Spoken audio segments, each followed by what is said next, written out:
year. So we have established a quorum, and we have as our privilege today for the invocation Dr. Gene Glazer. And I called upon him last time to give the invocation. He did so, and I asked him again to do this. He's with our Lake Church. Back So by popular demand. yes, popular demand. Don't know about that. Thank you. Dear Father, we thank you so much for the day. And, we thank you for the hope of the changing of the seasons. We look forward to the refreshing fall. We're reminded that everything has a cycle. And we're reminded that you're in control. We thank you so much for your love, for the way that you shower your blessings upon us. We thank you for these men and women who give their time to govern this city. We thank you for the responsibilities they feel and they take, and for the way that they honor you and the way that they rule. We pray, Father, that you'll continue to give them encouragement and strength and wisdom and discernment as they decide what is best for this community. We thank you so much for the many people here, for their interest in the community, the way that these people pull together whenever there's a need. We thank you for the way, Father, you've given us all the opportunity to help those who are not as blessed as we are. And we pray that you'll continue to give us discernment and eyes to see that and to deal with it and to handle it in a way that brings glory and honor to you. For we pray through the power of your Son's name, Jesus Christ. Amen. Amen. Thank you, Gene, very much. I pledge allegiance to the flag of the United States of America and to the republic for which it stands, one nation, under God, indivisible, with liberty and justice for all. Honor the Texas flag. I pledge allegiance to thee, Texas, one state, under God, one and indivisible. Glad to have everybody here today, and I wanted to remind everyone, as we typically do, if you would like to sign up to either give a presentation, particularly for our Legislative Advisory Committee, or for any other matter which you might want to speak to, even if it's a public hearing, go ahead and sign up in the back here and put your name and the item number that you're here to speak about, please. And we will get to those in due time. So the first thing we want to do today is some announcements and staff recognitions. And I think Jeff Koska and Rick Williams are going to be our first on the block.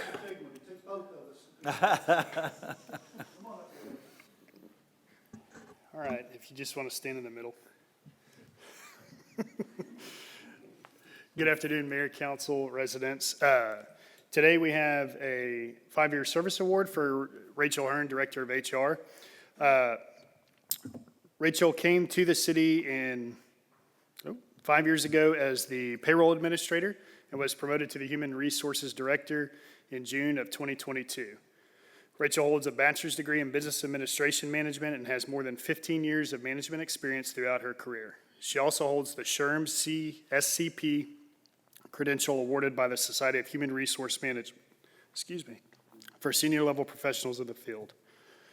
During her time with the city, Rachel is focused on strengthening recruitment and retention, employee benefits and programs, compensation practices, professional development, I had a peppermint, which was a mistake, and organizational culture. She especially enjoys the opportunity to work across every city department and develop programs that support employees throughout their careers with the city. Originally from Austin, Rachel spent 3 years living in Chicago, which I think makes her a Yankee, kind of, before returning to Central Texas. Outside of work, she is a mom of 2 humans and 2 cats. She enjoys traveling, spending time with her family, and finding new ways to keep busy, which between work and 2 kids is rarely difficult. Despite being a lifelong Texan, Rachel would happily trade the Texas heat for mountains, cold weather, and winter any day. She loves Christmas and everything that comes with the season and firmly believes there is no such thing as starting Christmas too early, which is wrong, but that's fine. Please join Jeff and I, and he has stuff to say too, but please join us in recognizing Director Hearn for 5 years of distinguished service to the city of Horseshoe Bay.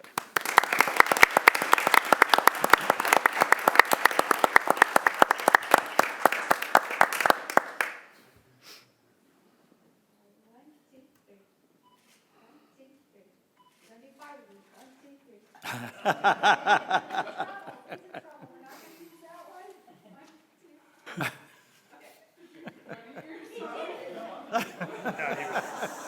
just like to say, it's been a real pleasure working with Rachel. She has brought the city so far in the work that she's done to change the culture that we've had in our city. And I can tell you the impact that she had has affected not only the service level because of her care and her dedication and her education and influence that she's had on our staff has been immensely important to us, and I just think it's right to recognize her for the good work that she's done. Bad work, we'll talk later. Thank you, Rachel. Oh, she is a pleasure to be around, unless you're acting inappropriately, as I do oftentimes, and she will tell me that's inappropriate, Mayor. So now we got Ray Garcia here, and he has a great big kudo for Derek.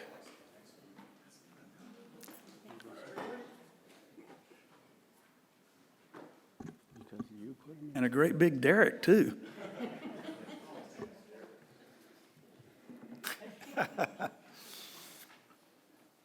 All right, Mayor, Council, and all those in attendance today, we have an award today. We would like to recognize Derek Warren for the Texas Water Utilities Association 2025 Exemplary Community Service Award. Derek's outstanding service and measurable contributions to the city of Horseshoe Bay's water conservation and utilities management efforts, expertise, and proactive community engagement has played a vital role in strengthening the city's water conservation program while helping reduce system water loss and recover valuable utility revenue. In his role, Mr. Warren has consistently demonstrated proactive approach to monitoring irrigation practices, identifying water leaks, and ensuring compliance with the city's water conservation ordinance and conducting comprehensive irrigation inspections and water use audits for both residential and commercial properties. Derek has helped residents identify system inefficiencies, repair leaks, and implement more responsible watering practices. His efforts have directly contributed to reducing unnecessary water consumption throughout the community and preserving one of the city's most valuable and natural resources. In addition to advancing water conservation, Derek has made a significant impact on the city's water loss by helping recover water loss through identification of unauthorized water connections, malfunctioning meters, which is huge, and excessive leaks that had previously gone undetected. He has helped ensure that the water usage is accurate, measured, and properly billed. These efforts have resulted in the recovery and revenue that would otherwise have been lost while improving the overall integrity of the efficiency of the city utility system. Beyond his technical accomplishments, Derek has demonstrated an exceptional commitment to public service through education and community outreach. He regularly works with residents and business owners to explain water restrictions, recommend efficiency irrigation practices, and promote water-wise landscaping techniques. His approachable demeanor, professionalism, and willingness to assist others have made him a trusted and respected resource throughout the community. The city of Horseshoe Bay proudly recognizes Derek Warren for his exceptional service, dedication, and lasting contribution to the water conservation, operational excellence, and responsible stewardship of public resources. To add to this, Derek would have not gotten this award hadn't it been for Corey Everett, our regulatory and compliance administrator. She has done an enormous amount of work to make sure that we were also put in for the Best Tasting Water Award as well. So this has a lot to do with the team, but specifically, again, yes, Derek, just outstanding in what he does, exceptional, but without Corey putting effort in and going out and looking for these awards and to get our city recognized, I would be remiss by not saying that Corey she is a part of this. So again, Derek, Outstanding work, sir. Thank you very much. And Corey, thank you as well, and thank the team. Jeff, would you like to say anything, sir? Yes, I think it's a great testament to our community and the culture we were talking about earlier about taking care of our residents. It's the golden rule that we live by. We want to be treated, or we want to be treated like, service wants to be treated as I lost the golden rule. But the reality is that this is a state board. This is something selected out of the whole state. So this recognition is very, very good for Derek and very good for our community. He represents the best of us, and very much appreciate you, Derek, for all the efforts you put in. Thank you.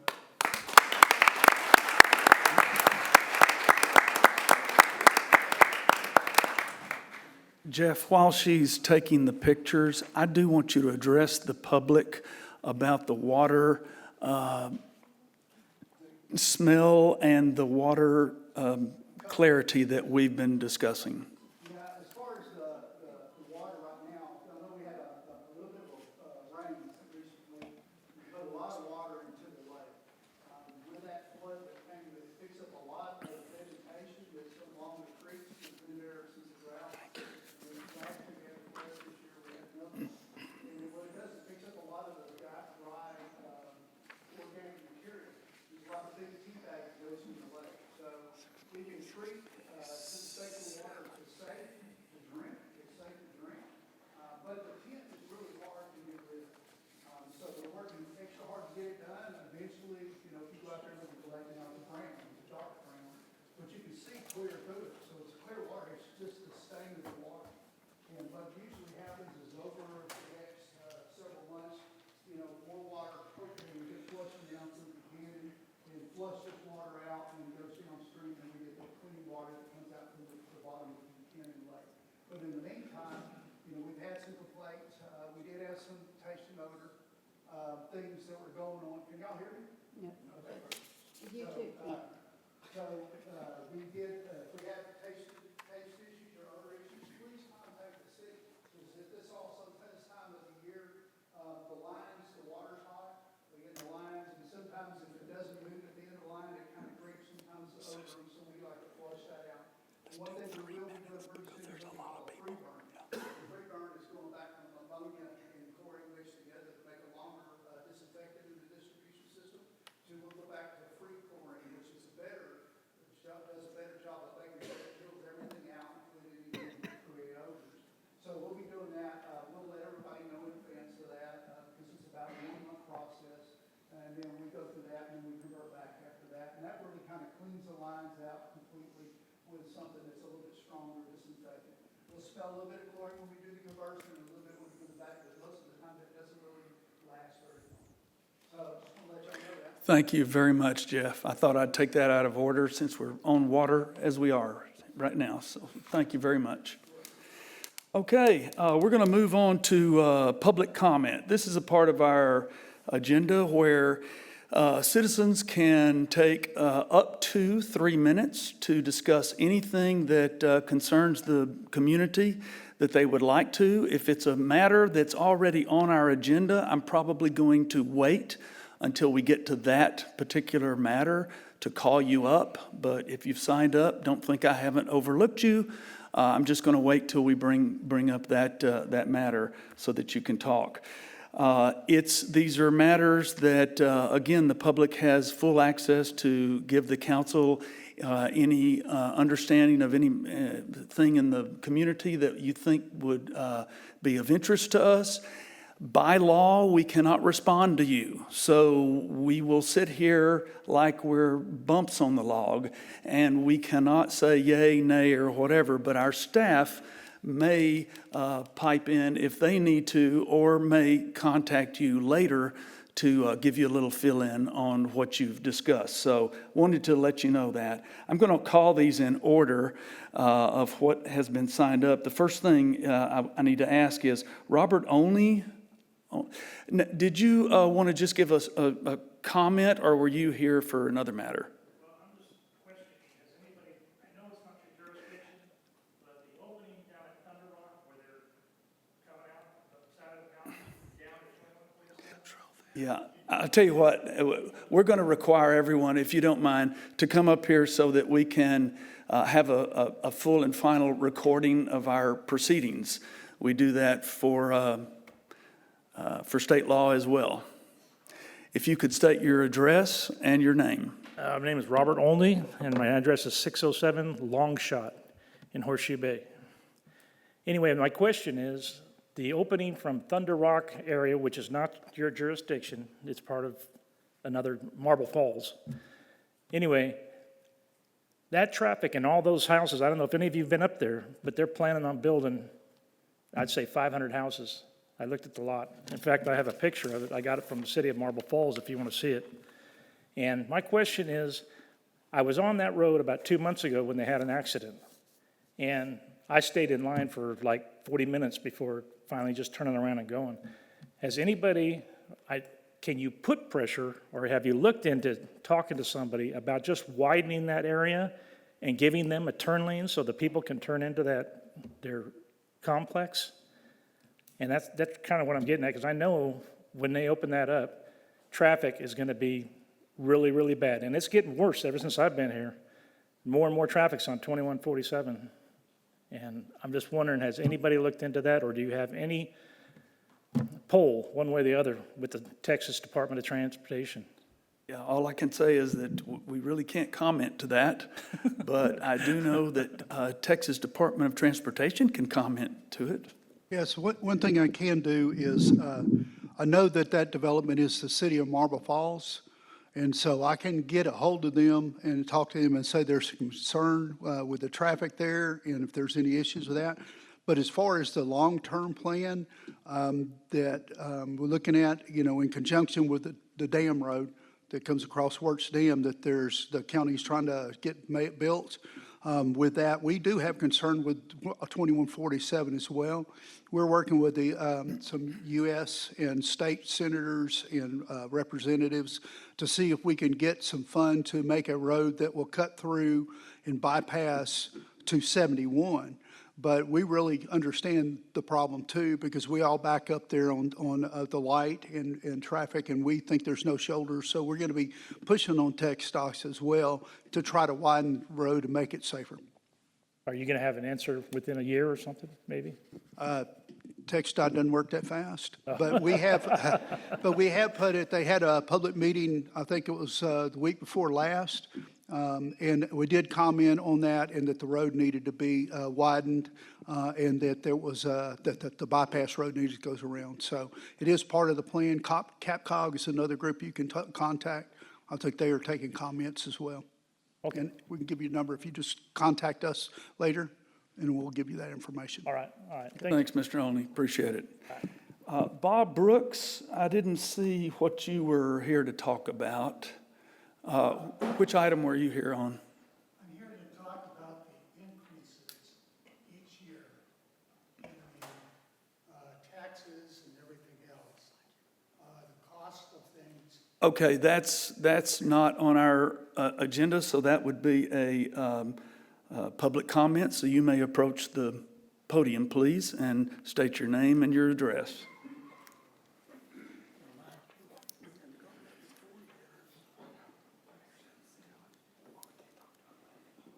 Good afternoon. My name's Robert Brooks. It's not Rudolph the Red-Nosed Reindeer. I'm under some cancer treatment, so I should have covered it up. But I have gone through some of the costs that are associated with the increases here in our jurisdiction. Burnett County has only had an increase of 2% over last year's costs. We have an 8%, and then it says that for the next 2 years, we're going to have a 7% each year. Now, that's fixed, but the thing with it is, that's your budget projection, and are we going to be there, or are we going to be way up in la-la land? because some of us are under fixed incomes, that it really affects us quite a bit. So I would just caution you on where our costs are going to be. Thank you very much. Thank you. Thank you. Okay, that concludes our public comment sign-ups, and now we will move to presentations. And we've got Molly Jester, who's going to give us a third quarter financial report.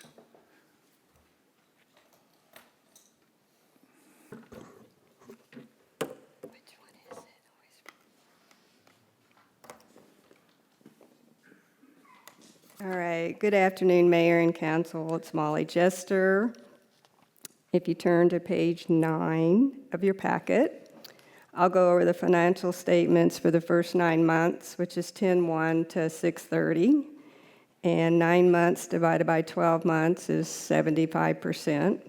So that would be the target if everything was an even. So the general fund revenue, if you go down to the bottom, you'll see that actual's 13.4 versus a budget of 16 million, so we're at 83%. We're actually ahead of schedule. I will note that the budget amounts later on in the council, I will have some budget amendments that are not in this presentation. So for instance, the first line, administration, we settled a lawsuit and got $178,000. That's that big. That explains the 275%. We're going to have a budget amendment, so that will even out. The next line, the fire department, we actually booked the deployment on a cash basis, and so it's a little bit behind, but today I got at least 4 emails saying that we got some money in, so that will get better. And really all the other lines are pretty much on target. Are there any questions? All right, the next page is 10. We'll go over the general fund expenditures. Again, 75% if you're on a good run rate. We go down to the bottom. We look at our total, it's 13 million compared to 18.6. So we're running at 70%, which is less than 75. If you recall, our revenues were 83%. Two that kind of stand out are technical. I'm not doing anything. I'm sorry. I did. I'm bad. Thank you. So page 10 again, general fund expenditures is technical services and GIS. There's some reclasses going back and forth between those budgets to even them out. That will be later on discussed in the amendments.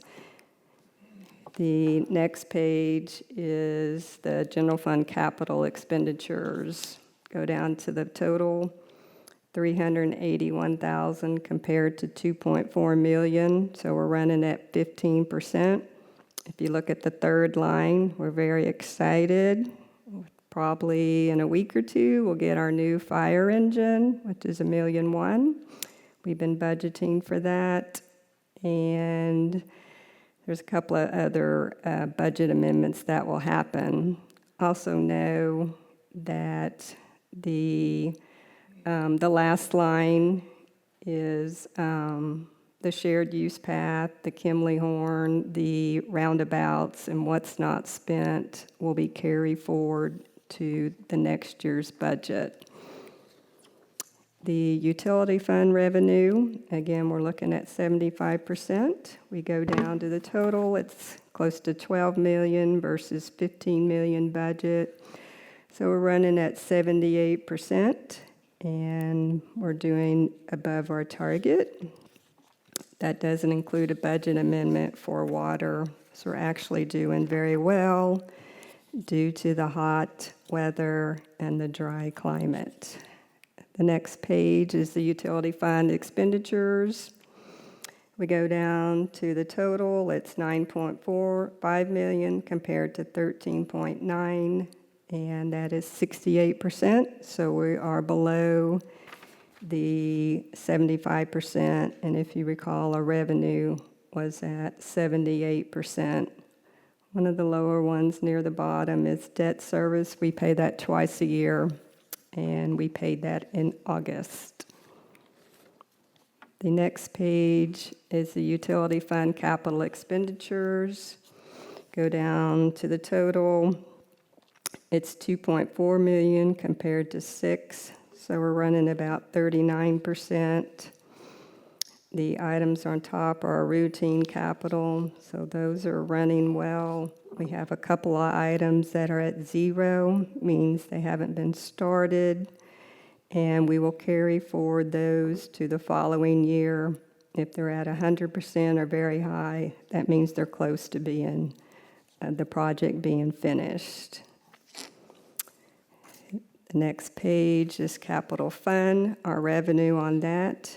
Again, we're looking at 75%, where the total is 8.6 to 9.8, so we're at 87. We're doing well.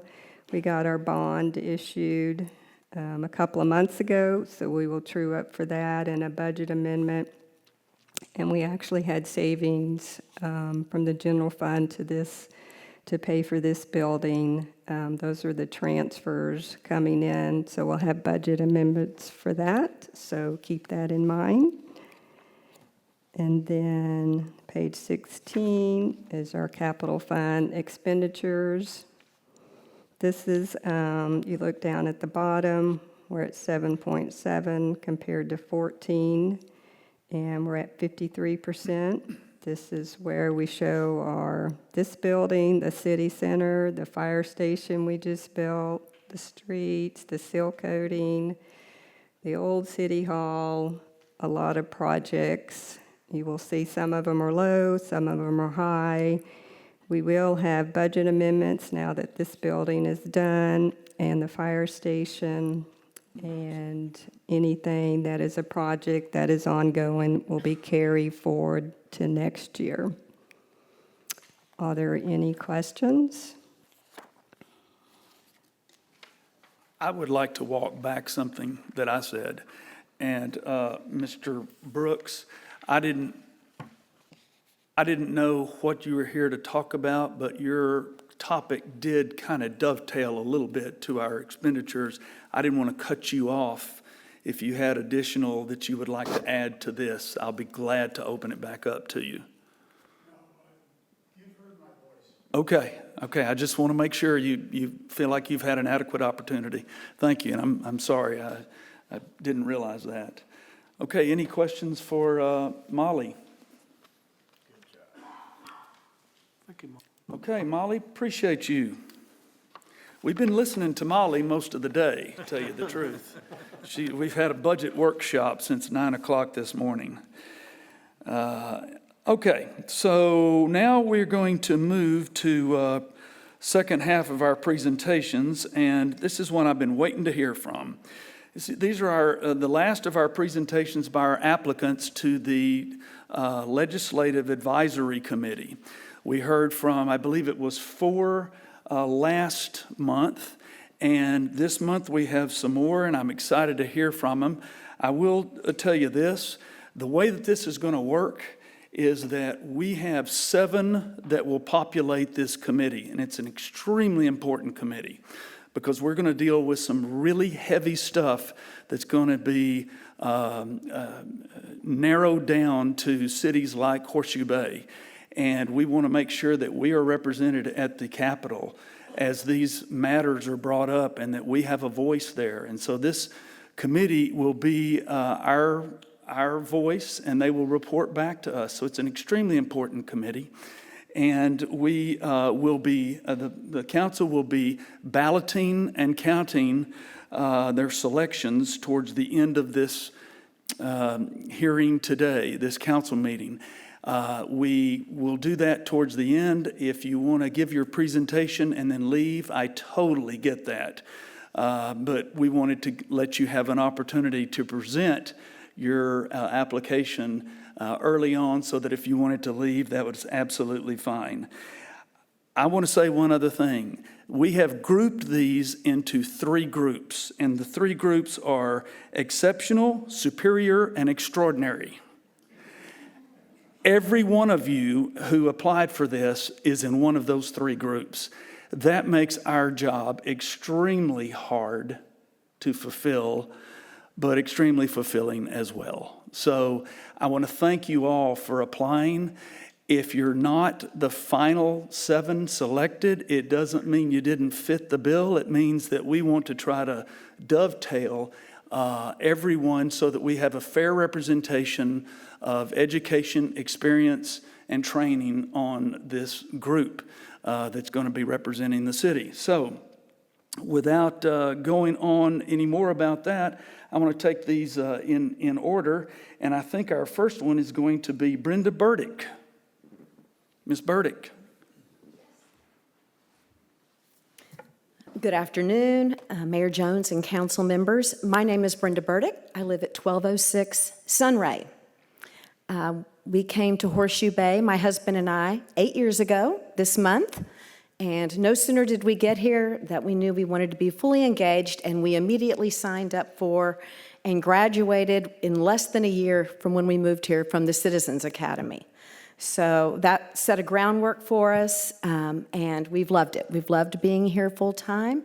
And that being said, we came from Houston, so this was a nice adjustment after 40 years in the big city, where I was an educator as both a teacher and a school administrator in that time.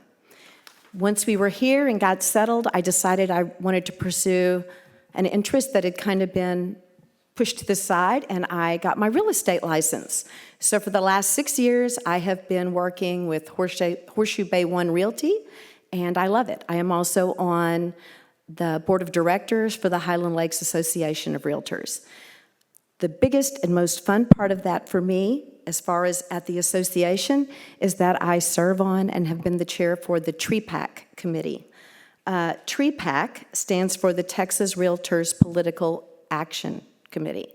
And we specifically travel to Austin and speak to our legislators and decision makers about property rights, the rights of property owners, property taxes, and all those things that affect not just people in the real estate business, but everyone that owns property in the state.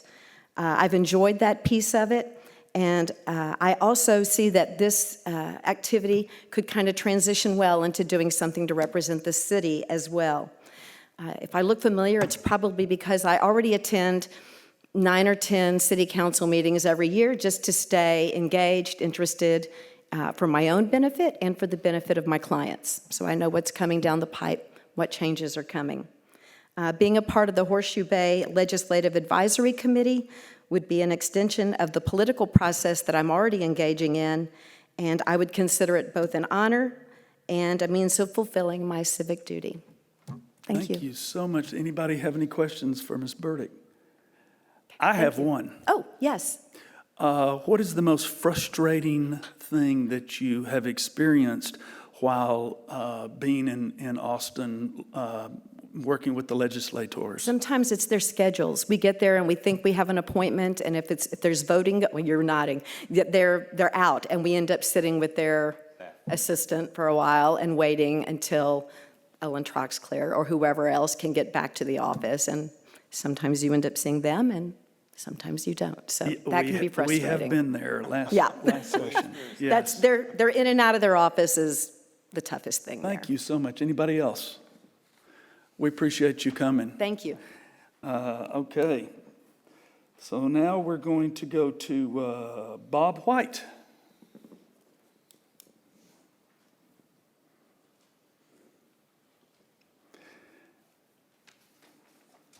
While he's coming up, I do want to remind everyone, if you aren't one of the 7 that are eventually selected for the committee, don't think you won't get called, because you probably will. We will need some extra help, some extra hands to help us with this matter, because we're outnumbered. Okay, Mr. White. My name's Bob White. I've been a short timer in Horseshoe Bay. We've been here only about 8 years. And I'm like most of the people in Horseshoe Bay, I don't work a lot. And in that capacity, I don't learn a whole lot. And I don't pay attention to what's going on. So I probably shouldn't be anywhere close to this committee.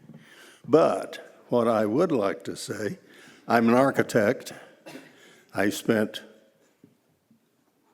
40 years in business, primarily my office was in Denver, but I worked across the western states, mostly for governmental and quasi-governmental entities, the state of Colorado, and large corporate facilities like AT&T, probably one of the biggest ones. You talk about a conflict of interest, get a bunch of a boardroom with 20 of those people. Anyway, that's worse than you.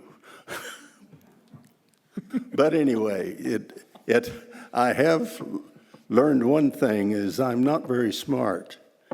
I was learned this week, I opened the newspaper and I see the headline that the power line up in northern Burnett County and Llano was nixed, at least slowed down maybe. I hadn't even heard about that. And I discovered that, this one lady jumped up and says they're building this power line, and it got all the way to the State House. We're small city Texas. We're like it being in a small city, and we like to keep it that way. But we're being inundated with big city problems and big city legislation to solve problems. And to that end, a plethora of uniform legislation that doesn't help us a bit, and that we can't be a part of the problem, but it destroys what we're after. And I'd like to know more about that. So that's the reason I'd like to be here. Bob, thank you very much. Truer words couldn't have been said. Thank you very much. Thank you. I agree. Okay, thank you. Now we've got Rob Blanche.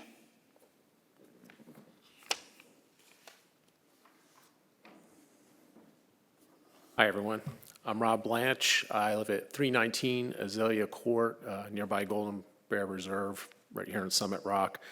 First of all, thank you for the opportunity to possibly be on the Legislative Committee. I've lived here now a little over 3 years. In that time, I've gotten involved in a number of things, including I took the Citizens Academy in 2024 fall, graduated from that. I am now a president of a POA, the Golden Bear POA, or it's called the Reserve at Summit Rock POA. And I also represent Precinct 1 of Llano County on the board of directors of LCAD, which is quite interesting. So I've got myself involved in a few things. Also drainage. Rick knows me a bit from that. I produce decks, send materials along, deal with, POA obviously, but also ACC, the city, on all sorts of drainage-related issues over in Summit Rock. So in light of all that engagement, when the opportunity came up to possibly join the Legislative Committee, I thought it was a good way to actually get involved with the city side of things in terms of the government. I've lived in a number of places, Washington State, California. I see some similarities where the state houses basically start, influencing the entire state with rules and regulations that come from some of the larger cities. And that's kind of what I see in some of this legislation. And I have a variety of concerns about that. I've seen the impacts of that in other states. So I definitely would want to be engaged and involved in representing the city in terms of influencing those things.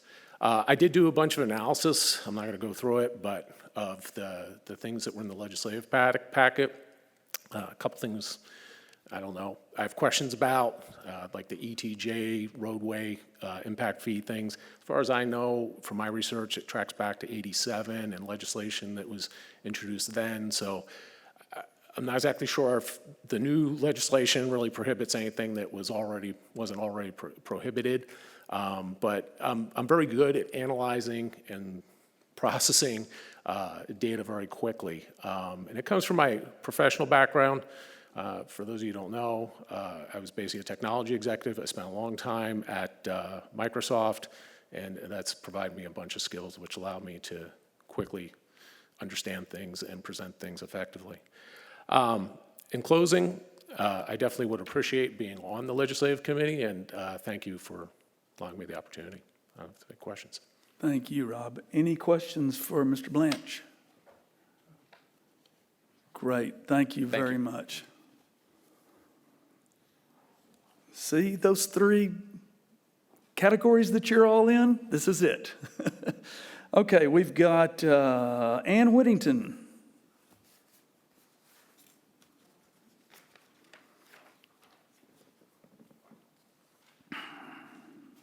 Hi there. Can you hear me all right? Mm-hmm. Yes. I am Ann Whittington. I am probably going to read most of this so I can get it over with fast for you. But I am very interested in being on the City Legislative Advisory Committee. And a little bit about myself. My family's from Texas. My father was military, primarily in the diplomatic corps, so I was fortunate to grow up all over the world. A number of interesting places. I went to college in Europe and then transferred to a more normal place like UT Austin. I say normal. I stayed there, had too much fun, and then in fact my first job was, I got a degree in government and journalism, and my first job was working in the state capitol and for Texas Legislative Service. I was fired from that job within 2 months because I couldn't type fast enough. So I, at the age of 22, decided I better get another movement going. I ended up moving to San Antonio, where I lived for the last, or not the last, 3+ decades. I've been here for 5 years. I've gone through the advisory committee. I'm currently an alternate on the Board of Adjustment. I found Horseshoe Bay, like many, through family connections and ended up here 5 years ago to retire. My husband's a civil engineer and he's retired as well. I was out of pocket during the last session because he was diagnosed with throat cancer, but he's doing very well now and he's in full retirement mode. I tried to follow when I could, but needless to say, that year was a little off for me. I believe my background is well suited to help I put HSB, I'll say that, and its leadership maintain and advance the type of community that you all have made it and it's currently achieved. It looks like local control is eroding and calling for a lot more communication on both sides and developing good relationships. You've probably read my background, so I won't go too far into details, but I did work in and around the political world for the majority of my career as a campaign consultant, fundraiser, media advisor, strategist, researcher, and advocate for elected officials ranging from county chairs, mayors, city council, statewide, large civic issues, and a fun one was the Spurs Arena back when they first started that. That was fun. It was all fun, don't confuse that. I started my political work during the era of John Cornyn and Joe Strauss when they started their political careers and when Republicans were on the rise.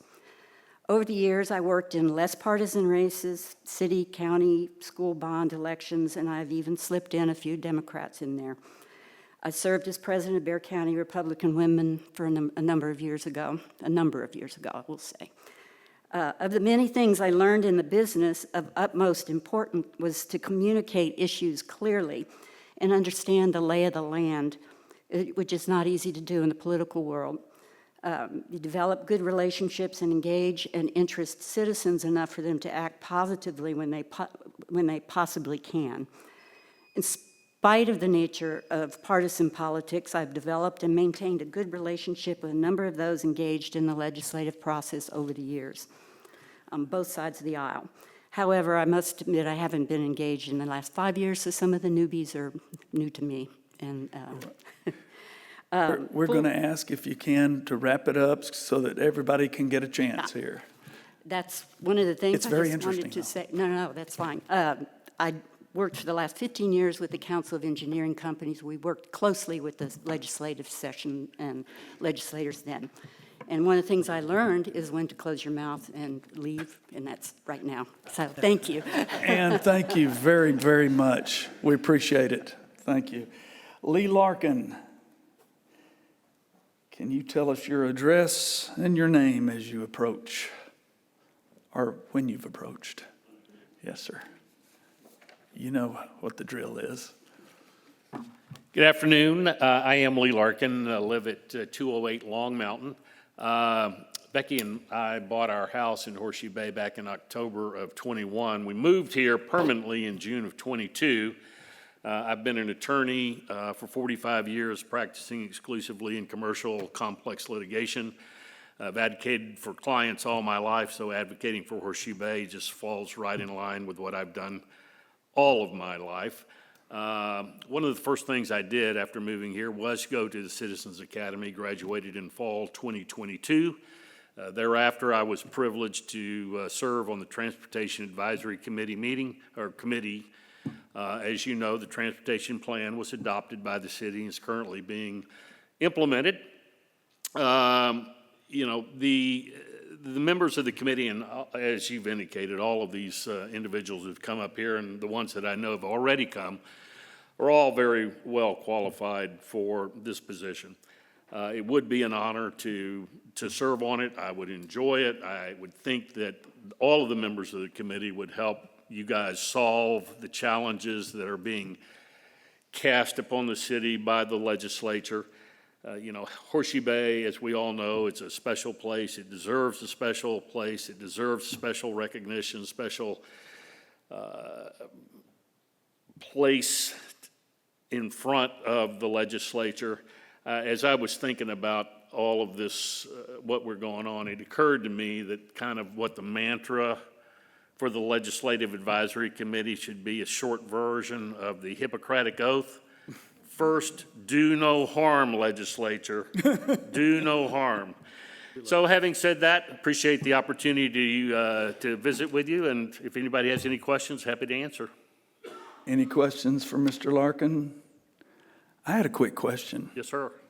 You went to law school with Kirk Watson, the mayor of Austin. I did. How would it feel to go against him on most of his I've actually objectives? thought about that, and the short answer is, and Kirk and I have actually talked, is, a lot of the things, and I know that Austin and Horseshoe Bay are two different worlds. I get that. But there are some things that there's some common ground, right? Yeah. And so, when it gets down to the nitty-gritty, of course, Kirk's got his own problems in Austin, right? But, Yes, he does. But, he might be able to help and call on him for a little help here and there, so. Lee, thank you so Thank much you. for coming. Appreciate it. Mark Knudsen.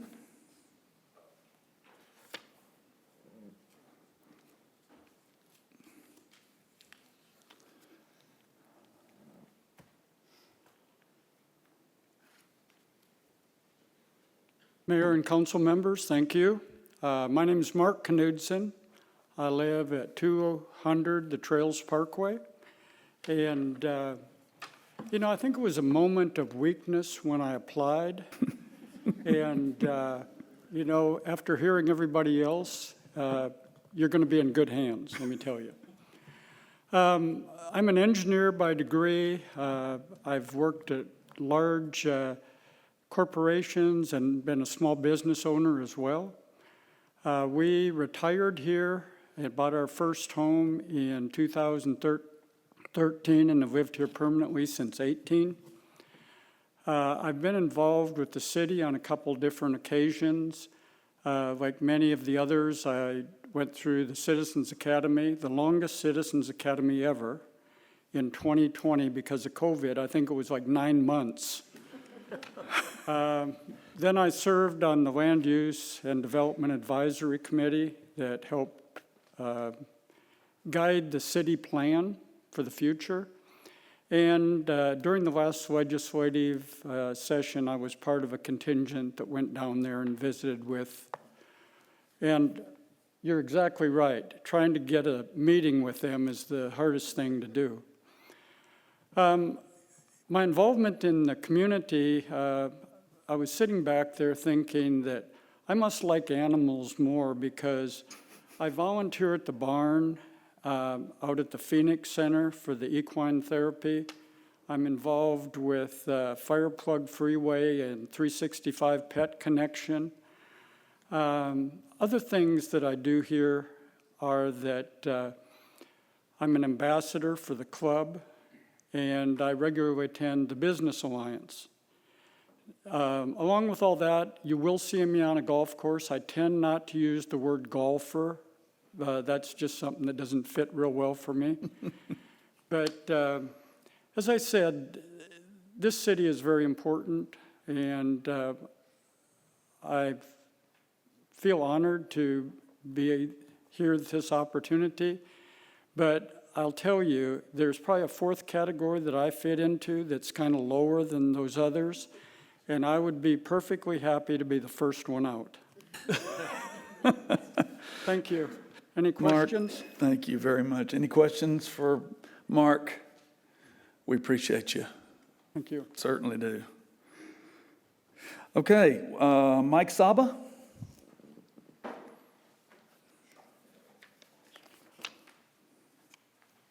Hello, Mike Saba. I live at 816 Oxbow here in Horseshoe Bay. I am a graduate of Citizens Academy as well. I've been a full-time resident of Horseshoe Bay for 8 years. I've owned property here for about 20 years and have been enjoying Horseshoe Bay for probably 30 years. Unlike a lot of people, I'm not retired. I built a few houses around Horseshoe Bay. I've interacted with a lot of the departments and a lot of the employees of the city. My first career was the apparel business, and I was in it for about 30 years, and then got tired of travel and all the corporate world and started building houses in the Dallas area. My wife has a business here, a concierge business. We moved here full-time in 18, and I thought I was done. And I built us a house, and then all of a sudden I'm building a bunch of houses again. So my training, I went to the University of Texas, and my role in the apparel business was eventually leadership, which sort of gave me the opportunity to learn to persuade and influence. I think probably two of the best qualities that I have. I enjoy Horseshoe Bay. I'm here by choice, and it's a place that I'd like to be able to serve. Thank you. Questions? Anybody? Thank you, Mike. Appreciate it. Okay, Susan Pierce.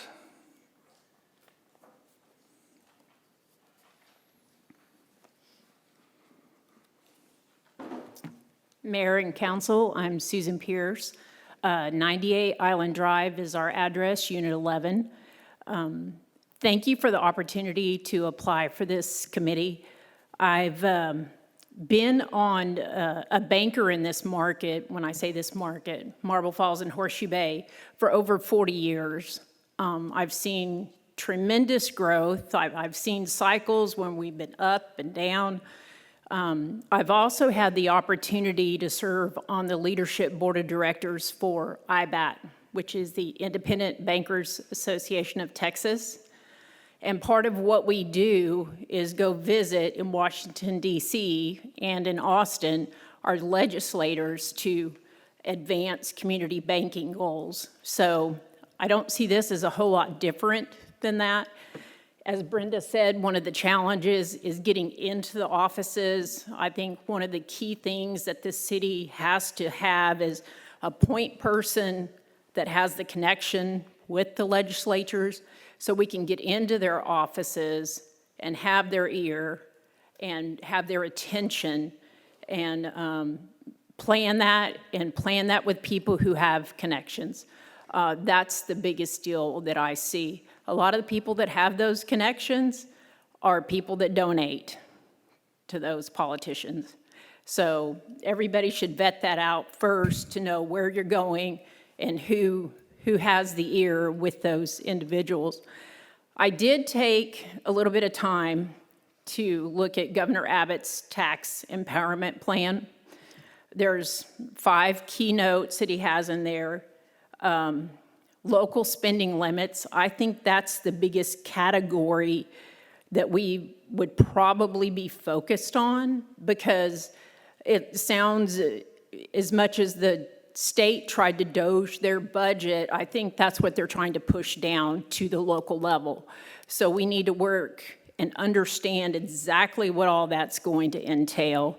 The next thing on his plan was required 2/3 supermajority of voter approval for local property tax increases.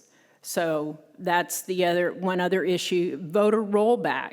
If they have at least 15% of the registered voters to ask for a rollback, that they could get that done. Appraisal caps, right now we're at 10% per year. He wants to pull that back to 3%. And the last item that does affect all of us, he's looking at pulling all the school district property taxes off of your individual bills and letting the state fund that. They would fund that through their budget surplus and through sales tax revenue. Horseshoe Bay, we're a little bit unique. We don't have a big sales tax budget. What we do have is our property taxes, and I believe that's 52 or 53% of our annual budget based upon 26, the best that I could see.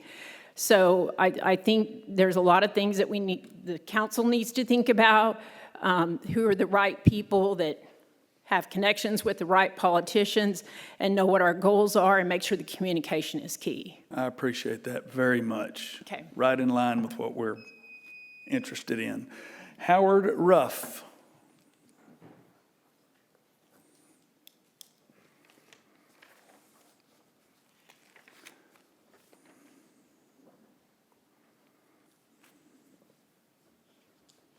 Good afternoon, Council. And first of all, I want to thank you for all that you do for our great city.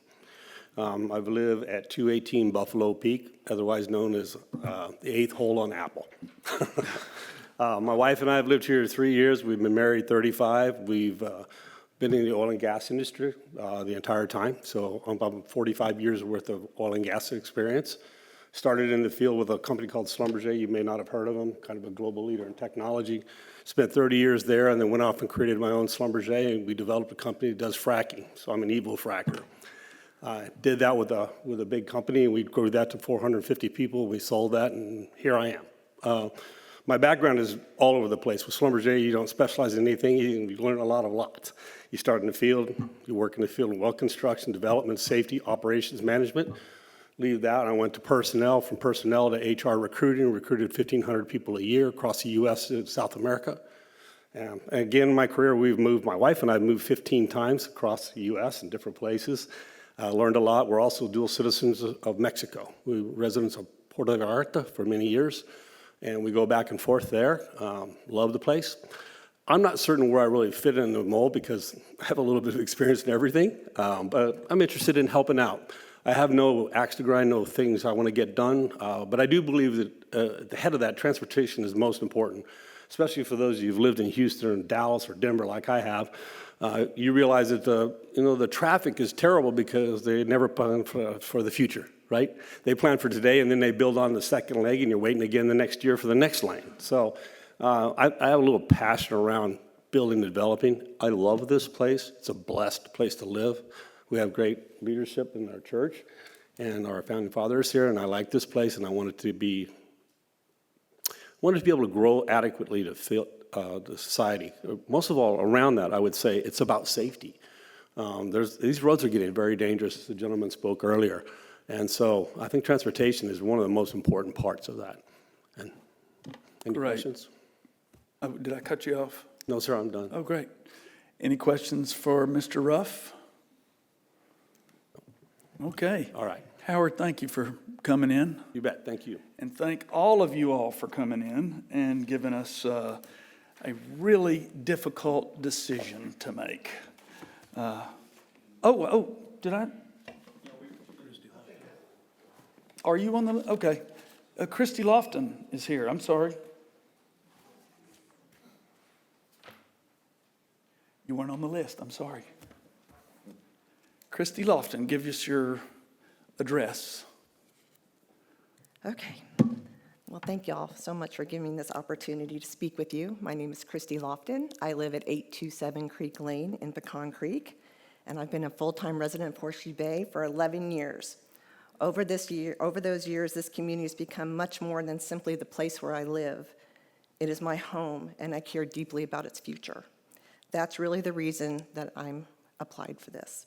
I'm interested in serving on the Legislative Advisory Committee because I believe I have both the experience and the perspective to make a meaningful contribution. I own a custom home building company, and that means I deal every day with regulations, permitting, contracts, budgets, planning, and the practical consequences of decisions made at the state and local level. I'm accustomed to taking complicated information, figuring out what it actually means, and asking questions, and looking at how a decision will affect people in the real world. And I think that is especially important for this committee. Legislation coming out of Austin can be complicated, but ultimately, the question for Horseshoe Bay is much simpler. What does this mean for our city, our residents, and our future? I also bring quite a bit of board experience and leadership experience. I currently serve on the Board of Trustees at the Church of Horseshoe Bay, and I previously have served on the Pecan Creek POA for 3 years and other boards when we lived in Houston.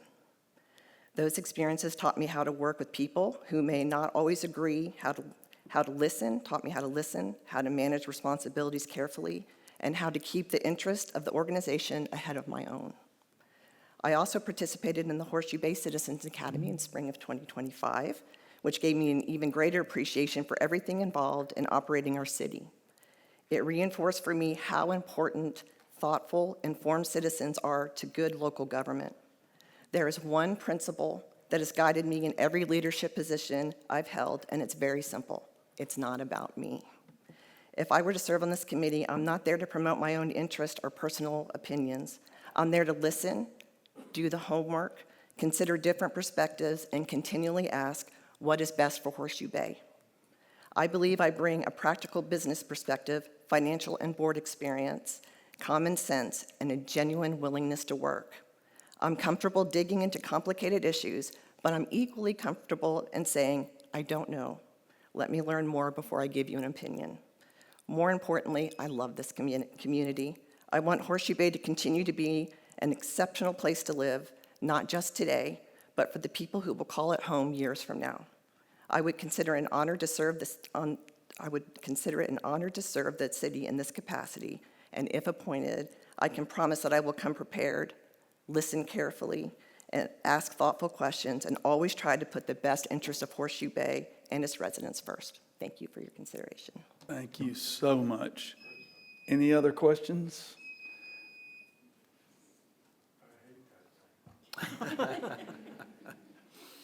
Okay, that concludes our applicants for the Legislative Advisory Committee. And I once again appreciate the participation of everyone who applied. It means so much to us, and it's going to be a committee of heavy lifting, no question about it. And we will be voting later on in this meeting for the 7. But don't move anywhere because you'll be asked to help out later. Okay, so we're going to move now to our public hearing items.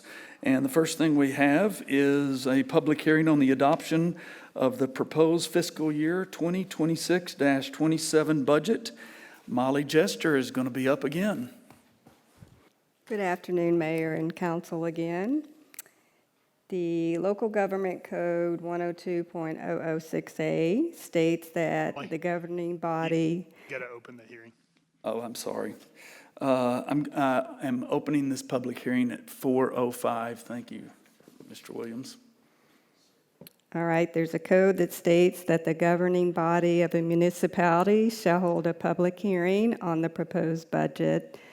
The other code states that the hearing shall occur 15 days after the proposed budget It was filed on August 10th with the city secretary, but before the date the tax levy is made, so 15 days after the 10th is today. Notice of this public hearing was made, and the budget has been placed on the city's website for inspection. Should citizens prefer, copies are available for inspection at City Hall or the City Center with the city secretary. If citizens wish to comment on the budget, the hearing provides that opportunity. I do believe that's when the gentleman should have been speaking, as he spoke about the budget. Yes, Yes, okay. correct. Thank you, sir. Also, the code states that at the conclusion of the public hearing, the governing body shall take action on the proposed budget, as changes are usually needed before finalizing the budget for adoption, especially after the workshop we had today. This action is generally accepted to be setting a date and time for the approval of the budget. The staff recommends that the next city council meeting be at the next city council meeting on September 15th. Okay, I once again will ask the gentleman if he would like to participate in this at all. Okay, well, you don't have to, but I didn't want to cut you short. I would ask you to keep it to 2.5 minutes, if you don't mind. Oh, darn. I already gave you 30 seconds.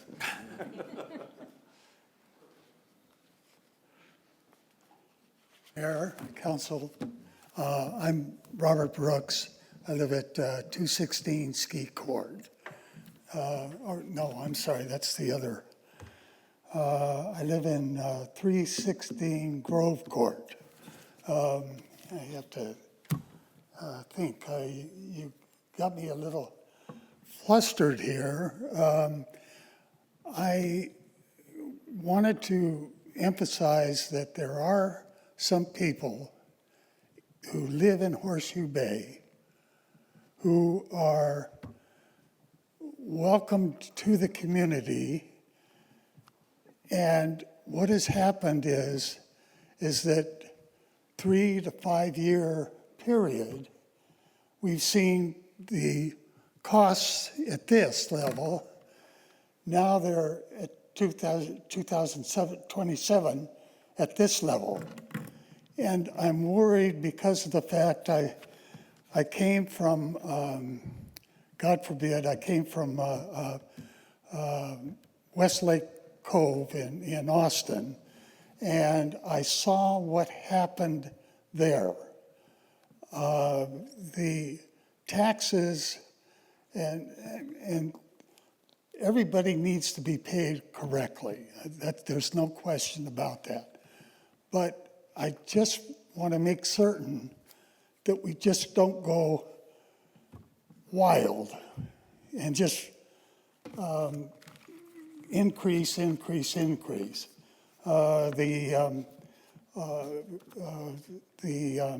Hayes County has gone in the last few years, now they're up to 12% because of all the people moving there from the Travis County area. And they're trying to catch up. I believe that there are some people here who have done the same thing, moved from Travis County to here, and they were hoping to get a certain tax rate that was not like Travis County.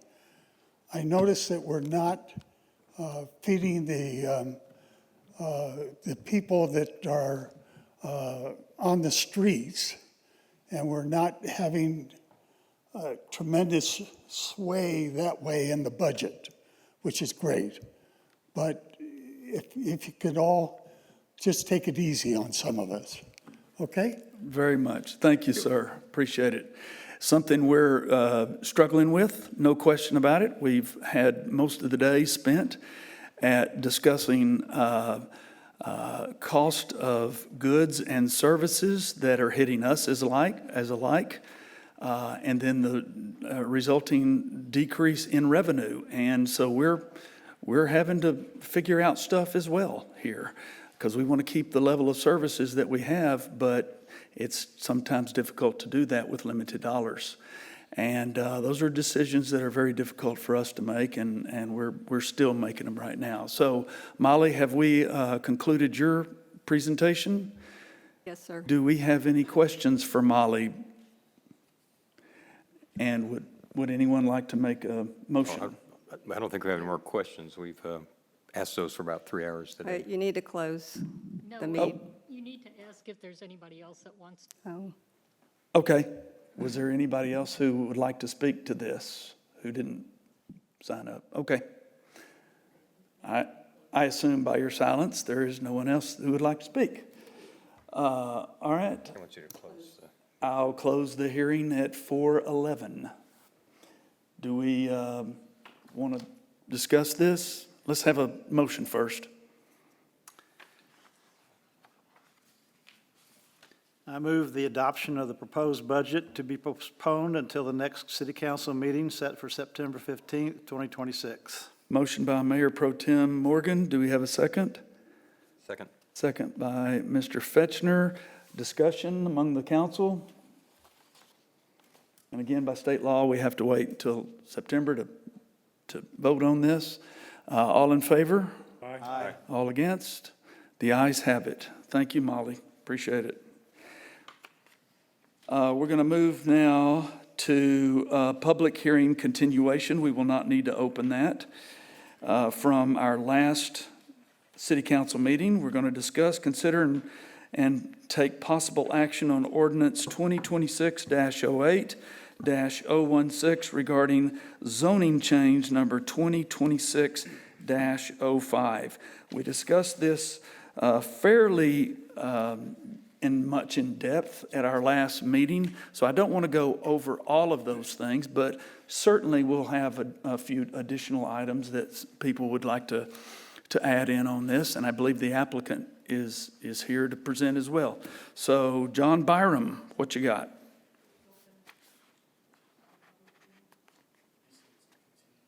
It's a continuation from the last meeting. Just as a quick reminder, here is the aerial map that we have showing where the property is. There are a couple of clarifications from the last meeting that I wanted to clear up real quick before we have the applicant come up and speak. So it was mentioned about the future land use map that we currently have. So this is the adopted map from many years ago, not the one that is being currently discussed with our comprehensive plan now. The property is outlined in black. You can see it's that pink color, which is neighborhood commercial. So that's the current future land use map. The zoning for the neighboring property where Lake Church is actually GUI, not R6 as it was shown last time. So just wanted to clarify those things real quick. And then if the applicant would like to come up and speak. Okay. Sorry, John, real quickly, I'm looking at the map. So the area outlined in red is not R6, it's... So the current zoning is R6. So the property to the south right here where it's GUI, that was R6 on the map, but they went through a zoning change. Our map wasn't updated. Okay. This is updated. So I just wanted to clarify that from the last meeting. Thanks. Thank you, Mayor Jones and the City Council. Sorry I wasn't here last month, and I appreciate y'all extending it a month so I could be here to talk to you all about what we're trying to do. And for the record, can you state your name and address, Absolutely. please? Sorry, my name's Brady Meyer. I've been a member of Horseshoe Bay for, I haven't even thought about it, 12, 13, 14 years. Love the place, we really do.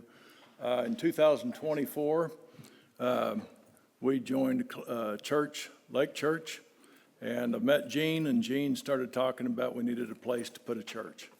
So in 2024, my wife and I bought the Stonehouse property for the benefit of the church. And it was only for the benefit of the church, not for the benefit of us. We gifted the church 11 acres. We sold the back part of the property to the resort. We kept 5 acres, which is in discussion at this point.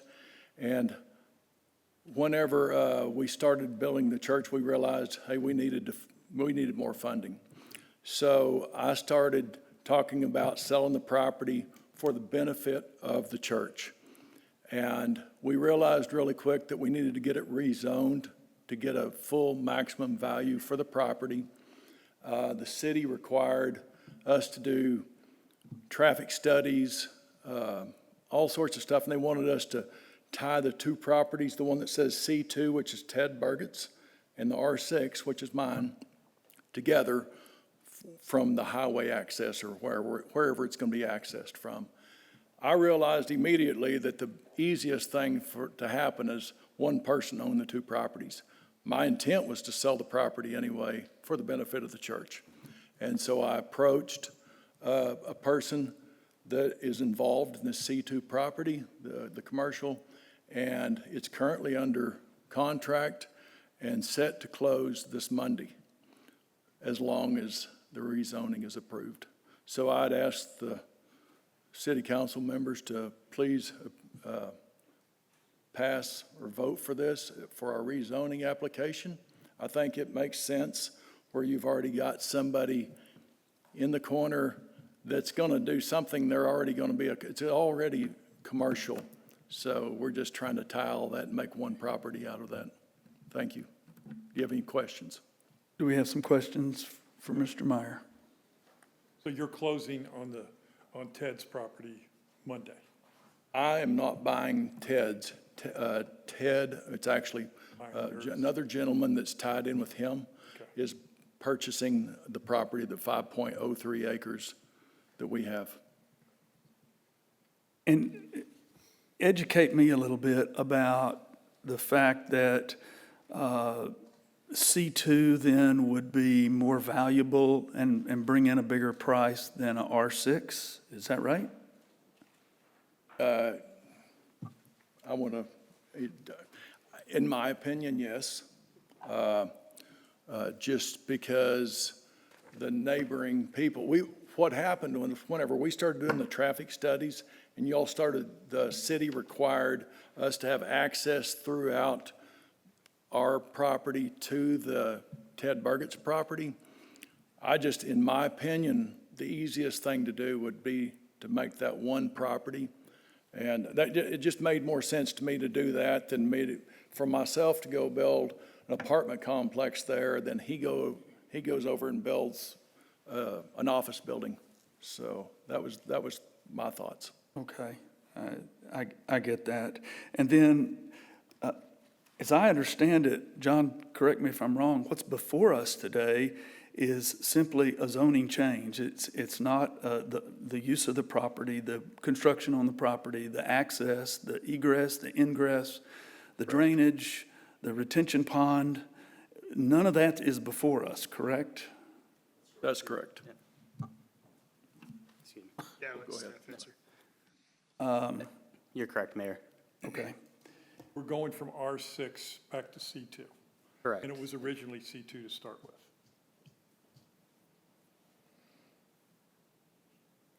You know how far this is from the intersection of 2147 and Bay West Boulevard in feet? I'll let Nathan answer that. I'd say approximately 2,000. Yeah, it's about 1,200. 1,200, because we have we're 375 feet from or more than 375 feet, I think it's 425 actually, to the intersection with Bay Country and the church entrance. And then Yeah, so it's roughly 850 to 1,200, somewhere in there, 1,000, Okay. call it 1,000.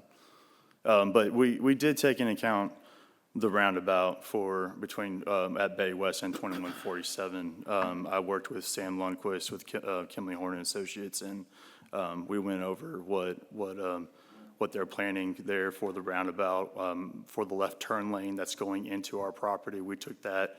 Actually, when we do the roundabout, the left turn into our property will actually function better than when it will right now with the intersection. Because right now you have a dedicated left turn into Bay West, and that queue length and deceleration depth is a lot longer than a deceleration into a roundabout. So you'll actually, the queue length of the left turn into Bay West, that will go away. And we'll be able to actually have a longer queue length into this property. I think we're shy like 50 feet. Are they proposing, and I know we're not into the weeds right now, but are they proposing an entrance on 2147? For sure. Right now, the entrance that's proposed is right at the northwest corner of the R6 property. Very northwest Right here? corner. Oh, right And so that has already been incorporated into the TIA. It's using- Correct me if I'm wrong, does it not use the entrance to the church, the same location? It is not the same Not the same? entrance as the Okay. church, no, sir. It's about 425 feet to the northeast of the church driveway. It meets the minimum requirements for a 45-mile-per-hour roadway for TxDOT driveway access. Did you explore a partnership between the church and the commercial property for a driveway there instead of having one on? That's been approved by our board at the church to have that. If that's a requirement, that's something that the next, hopefully. I think that, because one of the things we've tried to look at is minimizing the entrance and exits to 2147. And if you could share that for that commercial property, that would be a win-win. Absolutely. That's fine. We can provide that. It's another 400 feet. Well, it's, Yeah, they butt up. this way, yeah. So Okay. it's just, if that's not a problem, Gene, okay, that's a win-win. Okay. Other questions? No other questions? We have, I believe, maybe our closest landowner, Ms. Thomas? Yes, who is here, signed up to speak. Would you like to speak?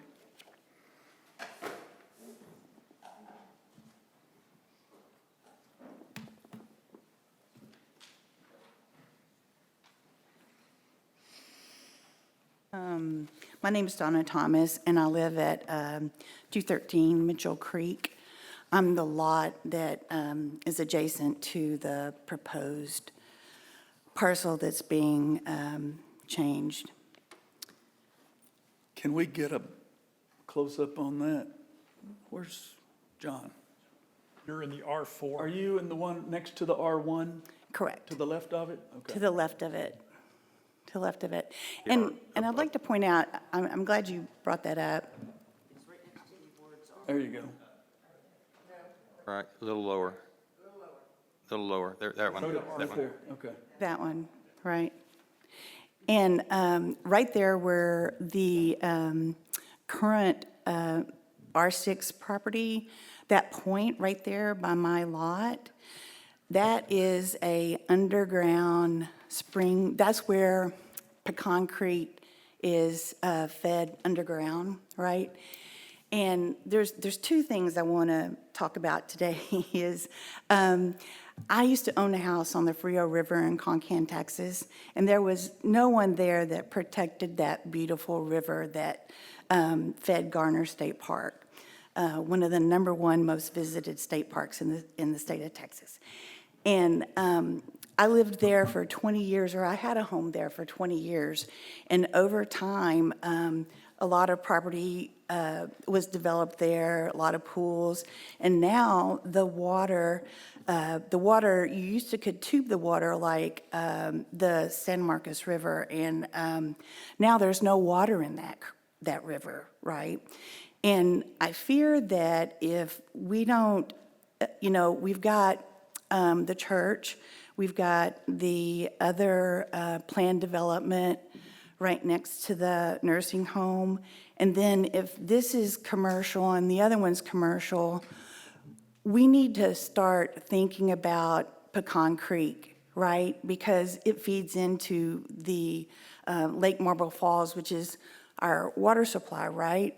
So I just fear that if we make this commercial, I get that if it's residential, it could be the same problem, right? Worse. But maybe not. I don't think so. But anyhow, I think that if we don't look at it holistically with everything, then we run the risk of jeopardizing Pecan Creek. And I'd also like to state that, again, the survey that was done for land and use, they don't want any more commercial development on 2147. And this just adds to more of the commercial development that so many residents voted against. Thank you. Thank you very much. Only comment I have, C2 will always remain commercial. So with C2 being commercial, there's no way that's going to go residential. So I think, I understand your point, and I think any development will have to address that. Well, that's just a difference of opinion, Frank. If you look to the east, there is residential developed right next to Prosperity Bank. So it would be, in my mind, somewhat symmetrical to have residential on both sides of those C2. And as I've shared repeatedly, I spent most of my life in 2024 on the Land Use Development Advisory Committee, spoke to a lot of residents, looked them in the face and said, your input is important. We will use it to guide our decisions on city council. And so for that reason, when people don't want any more commercial on 2147 directly, I just have to say, I'm going to support the community. I don't disagree that, hey, it might be a better development opportunity. For zoning, for me, that's not the issue. The issue is integrity. And I told people we would listen to their voice. So that's how I think about it. Am I right that this, if it were changed to R6, you'd also have to do a significant drainage study as well? Yes, that's correct. Okay. It'd be the same drainage requirements for commercial to residential. So concerns about Pecan Creek would have to be addressed. in that respect. Yeah, actually, with this zoning case, what's also being considered is a protection on Pecan Creek as well, on top of the already LCRA requirements, a 30-foot landscape buffer, I think it was 30 or 25, I can't remember exactly, along between the R1 and R6, an actual defined landscape buffer between the two properties. And then also a 70-foot building setback from that R1 zoning as well, which forces the pond to be in that location. And I understand the concern with the pond. Right now, there's already ponding going on there. There is I think it's 42-inch storm drain pipe coming out of 2147. That pipe is going straight to Ms. Thomas's tract and ponding right in front of her property. When Ms. Thomas built her property, she filled in the property, and it's actually impounding water on our property. So the water that's actually making to Pecan Creek below ground is actually the ponded water from her property being filled in. So right now, where we're putting the pond is the same location, except we're actually going to be doing a water quality pond, so the water's gonna be treated prior to release into Pecan Creek. Yeah, whatever's done there, the creek's a consideration. What's that? Whatever we do, however it's zoned, the creek is certainly yeah. a clear Oh, consideration. for sure. Yeah. I want to make sure everybody understands changing the zoning on here doesn't do anything with regard to development. Right. Whatsoever. Is that the only place that the retention pond could be where it is right now? It's That's really the always only gonna be- place that it makes feasible sense. Okay.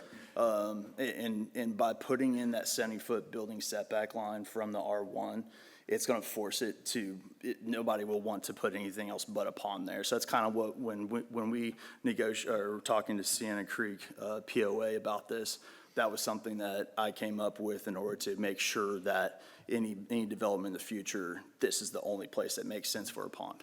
So that's always going to be Yes, ma'am, that's correct. That's a POA board. Yes. yeah. Are they here today, the POA president? I understand the POA does not oppose this. The P and Z did oppose this. So Yes, we're that's correct. faced with a conundrum here. Well, do you want to speak to that, Donna?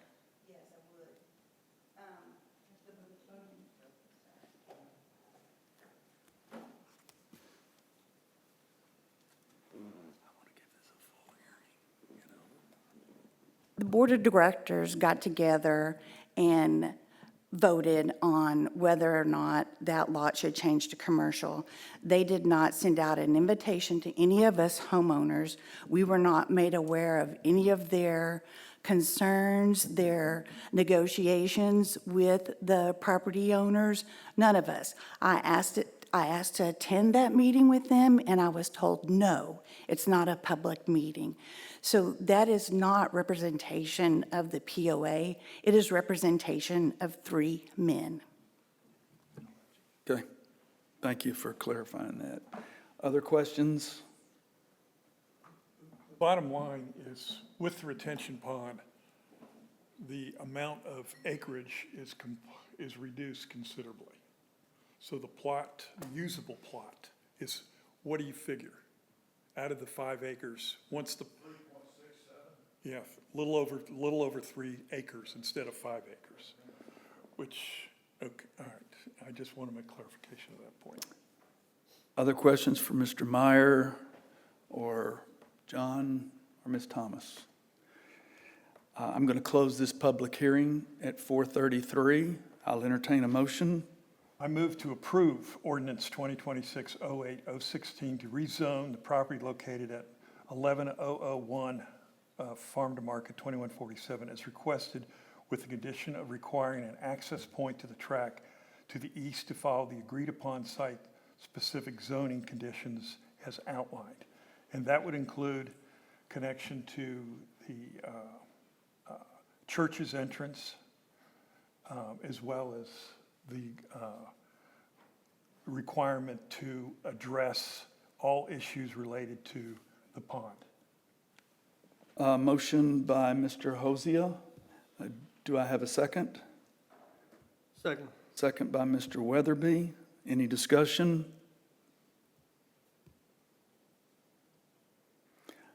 All in favor? Aye. All against? I'm against. We have Mr. Fetchner, who is against. It is 4-1. It passes.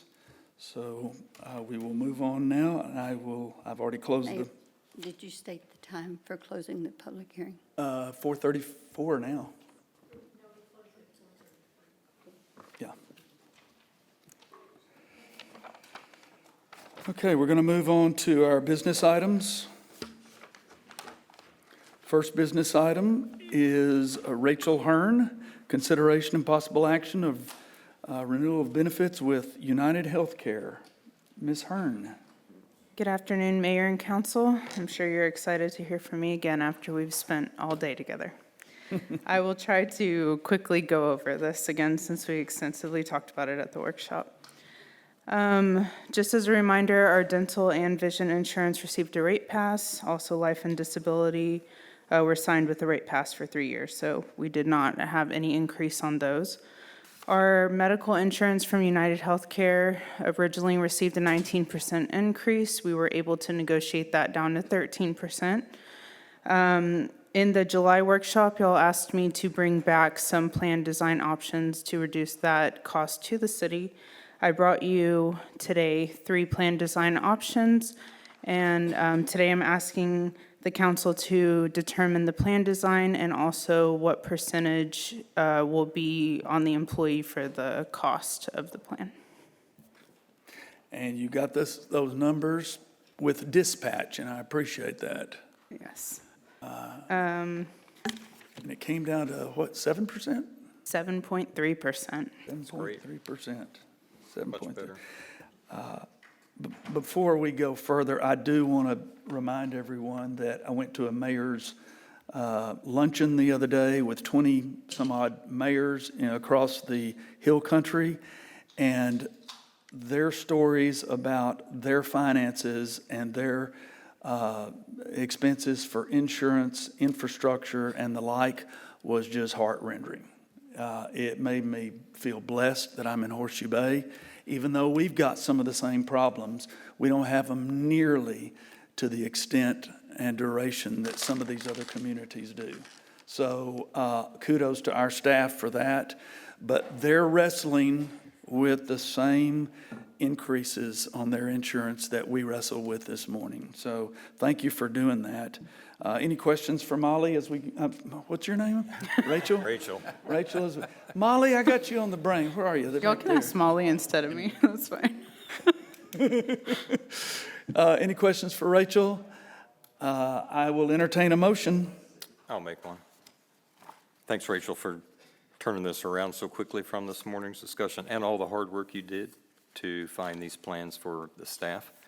So I move to approve the city's 2026-2027 employee medical benefits renewal utilizing UHC Plan Design Option 1, and to approve the high deductible plan to maintain current percentage by the city and reduce options 2 and 3 to 50% dependent coverage, and authorize the city manager to execute all necessary documents and implement the approved benefit contribution structure effective October 1, 2026.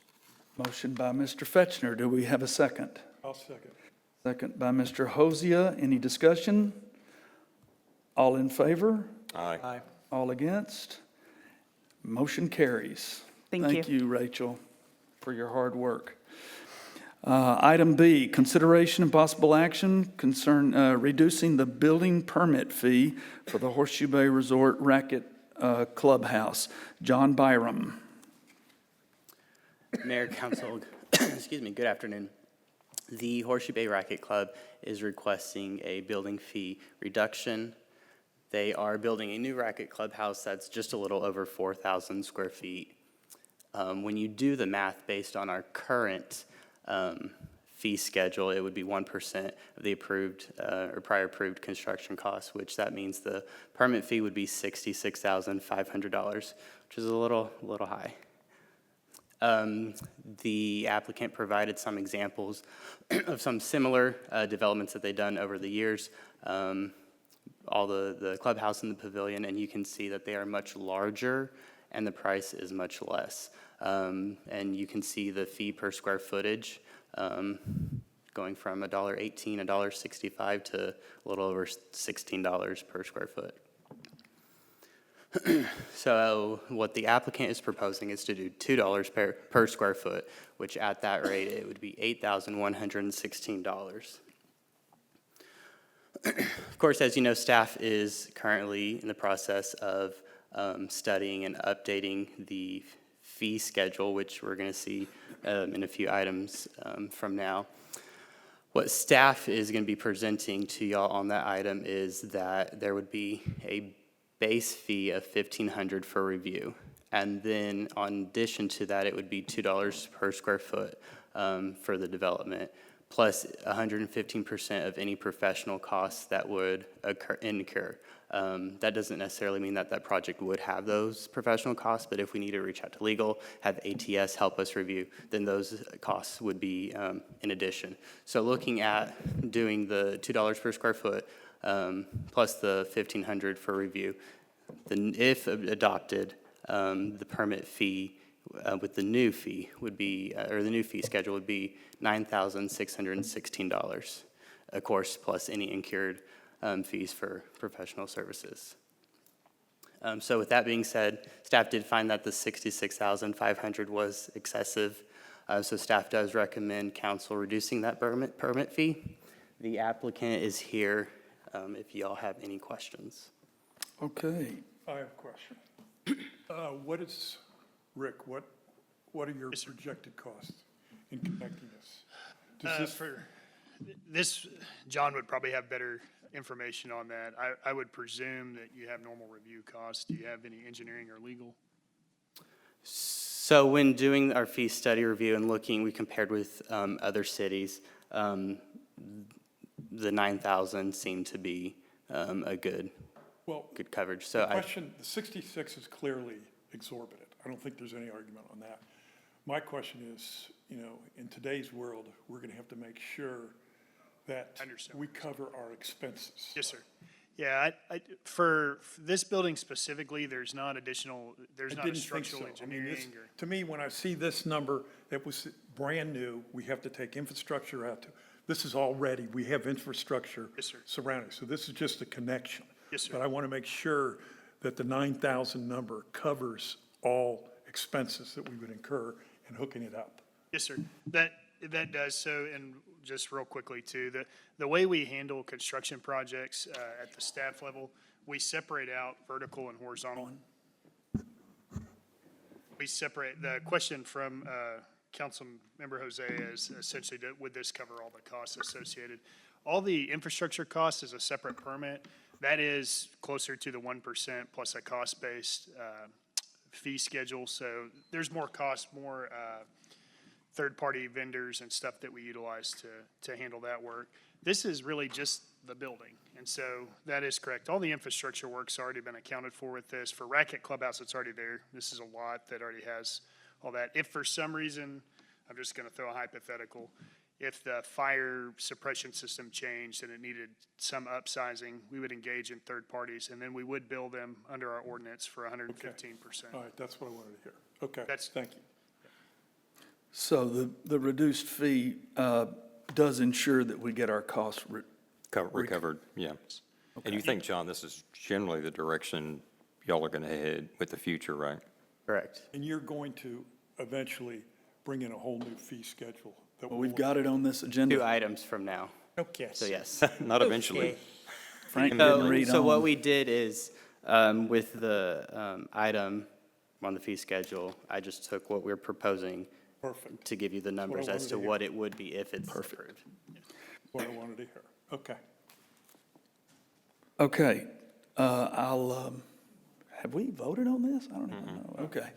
Any other questions? Make a motion. Do y'all have anything for the applicant? Oh, the applicant. Applicant would like He to? gave a thumbs up, so I don't. I think we're fine. I think don't we're see fine. any issues. Okay, I'll entertain a motion then. I move to approve the reduction of the commercial building permit cost for the Horseshoe Bay Resort Racket Clubhouse to the amount of $9,616 plus 115% of any professional cost incurred. Motion by Mr. Weatherby. Any second? Second. Second by Mr. Fetchner. Discussion? All in favor? Aye. All against? Motion carries. Thank you very much.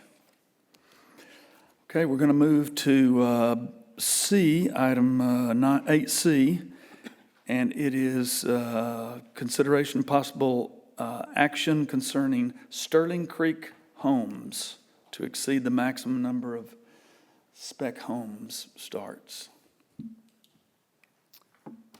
John Byron. Here is an aerial map of the site. This site should be familiar with y'all. We had a plat come through just a few months ago. Those 9 cottages, if you remember with that, right off of 2147. So Article 3.03.010 in the Code of Ordinance says that on spec homes, you can only have 2 active permits. Anything above that 2 would have to come to council for approval.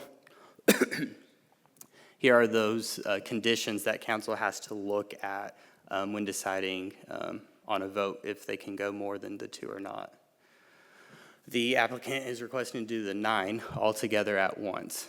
So they'll come in, do the 9, and then be done as quickly as possible. So again, here are those conditions. So the first condition in the code is that the financial ability of the applicant and or contractor to complete the home, they're an established organization, so that they should be able to meet that no problem.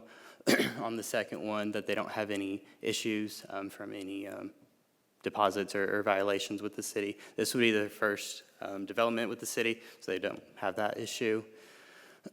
The third one, it would be working with other cities. Are they doing the work in a timely manner?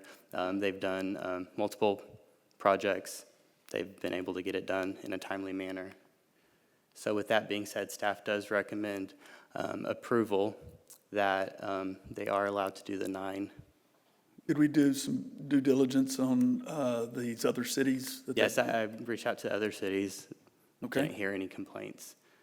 Would this approach to probably reduce construction time? Wouldn't it give them a chance to finish out more quickly? You come in and do it quickly instead of, doing the 2, and then that's just going to prolong it.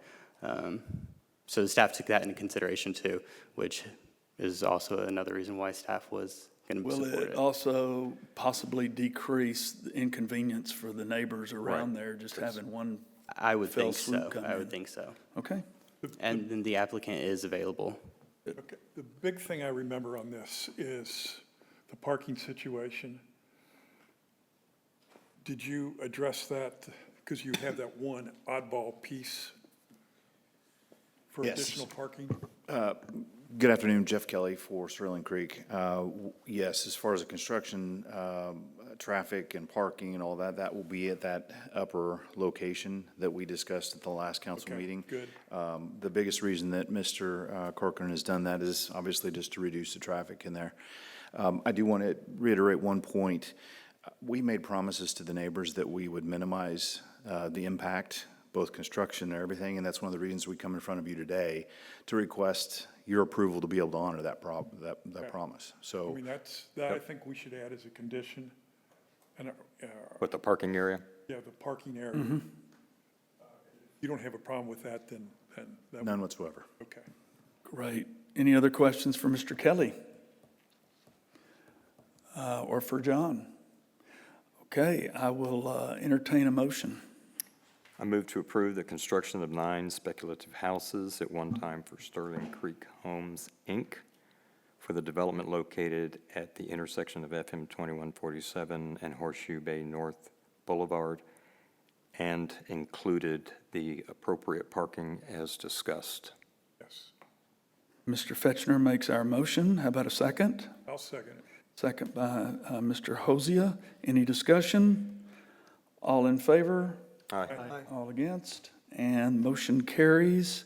And I'm excited to see those things come up. Going to be nice. They're going to be very That's nice. been an eyesore for a long time. Very, very nice. Very nice to Thank see you. that taken care of at last. Okay, we're moving to 8D, and it is approval of ordinance number 2026-08-013, fee schedule for building and development fees. John Byram. Before I get started on this, I just want to thank staff real quick. We worked on this for quite a few months, comparing other cities, listening to applicants, taking all that into consideration, and I think we came up with a good one, so I hope that you will agree with that. Long overdue. Thank you for doing it. Absolutely. So of course, Article A 3.01 is our building and development fees. The last time that this was in front of council was back in September 16, 2025. Not all of the fees were updated, only a few. So there are some fees that are quite a few years old. one big change that we're doing is it's currently in a formatted in more of a paragraph where you kind of have to read through to find your fees. What staff is presenting is to move into a chart form. By doing that, it's just going to be a little easier to find certain fees for if you're an applicant, and of course, just a little easier to understand. Most of the proposed fees did either remain unchanged or just went up slightly, although there are several noticeable changes that I will get into here in a minute. With the short-term rental permit, staff is proposing to double that fee from $600 to $1,200. That $600 has been there for a few years. As you know, we don't have the hotel tax, so there is some money right there that we are missing out on. So by doubling it, you're looking at $100 per month for the $1,200 for the year. On the building permit extension, staff, we did not touch the fees, so those would remain the same, but what staff would be proposing is that the third and fourth extension would go from city council deciding if it's going to be permitted or not, to where it would go to the development services director, but y'all would still retain the fifth and sixth extension. That's going to make it a little quicker. Instead of some applicants, once they expire, then they get a work stop order for a whole entire month. They're just sitting there waiting to come to y'all. Whereas when it's that third and fourth, they can just come to us and I can extend for them. The fees would still be the same. It would still be whatever the amount of time that they're requesting. It wouldn't have to wait a month to come to y'all. If they do get to that fifth and sixth extension, then it would have to come to y'all. I think maybe in my time, I think we've come once with a fifth extension, so they're a little more rare. But staff, we can definitely add that to our monthly reports to keep you updated how many extensions I've done, if approved. Here's the construction cost one, as that currently at that 1%. Again, so with staff, we would just be doing the, there's that review fee plus the $2 amount per square footage. Permit deposits, we are proposing to go ahead and eliminate the permit deposits, and instead they would be charged incrementally. So if you do have to go to a third-party review or any professional services, then we would just charge them instead of taking in that deposit, trying to keep math of that deposit, knowing where it's going, what credits need to be issued for what. This kind of eliminates that. He is so excited about Yes, she is. Trending up. And that would be is the technology fee. So earlier in our workshop, it was mentioned kind of the administration fee, so you can think of it that way. It would be a new technology fee that would be added to permits that requires significant amount of time in GovWell, our new permitting software. Not all of them have it, most of them do. If it's something where either really they're not in GovWell, we wouldn't need to charge them for that, or if they just need to upload one thing and then we can issue a permit. I didn't feel like we needed that need for a technology fee, but if you were in there, we're reviewing, they're uploading, we're doing inspections, that technology fee would apply. And staff was proposing $10 for the technology fee. The public hearing notice, this would be a new fee that we have, that it would cover our public hearing requirements. So for our mailed letters, our posted signs, and newspaper publications. It's best practice that this is actually in-house with staff. Currently, staff will review it, and then the applicant is in charge of sending it out. By bringing it in-house, we've had a few instances where notices haven't been sent out, or it missed the paper deadline. So by bringing it in-house, hopefully we can stop those from happening. But currently, right now, we don't do it, and there is no fee, so we would need to add that in there as well. You have the entire chart with you. I know we talked a lot about numbers and finance today, so I wasn't going to go through every single line. We can if you want. I wanted to hit the big changes, which I believe I did. But if you have any questions, we are available. And I would like to say we did review and compare to the city of Lago, Marble Falls, and Mayor, yes, Hutto. Of course. The hippos. The hippos. And so I think with our fees, we were kind of lined up with them.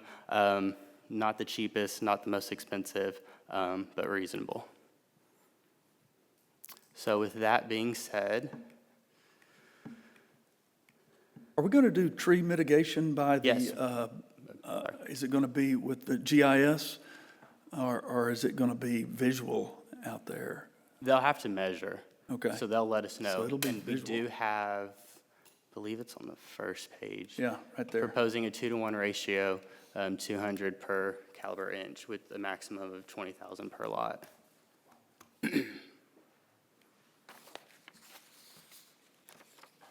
And you've taken input from builders, other cities, I mean, so this, you feel pretty comfortable? I do feel really comfortable with this. Like I said, we're comparing with other cities.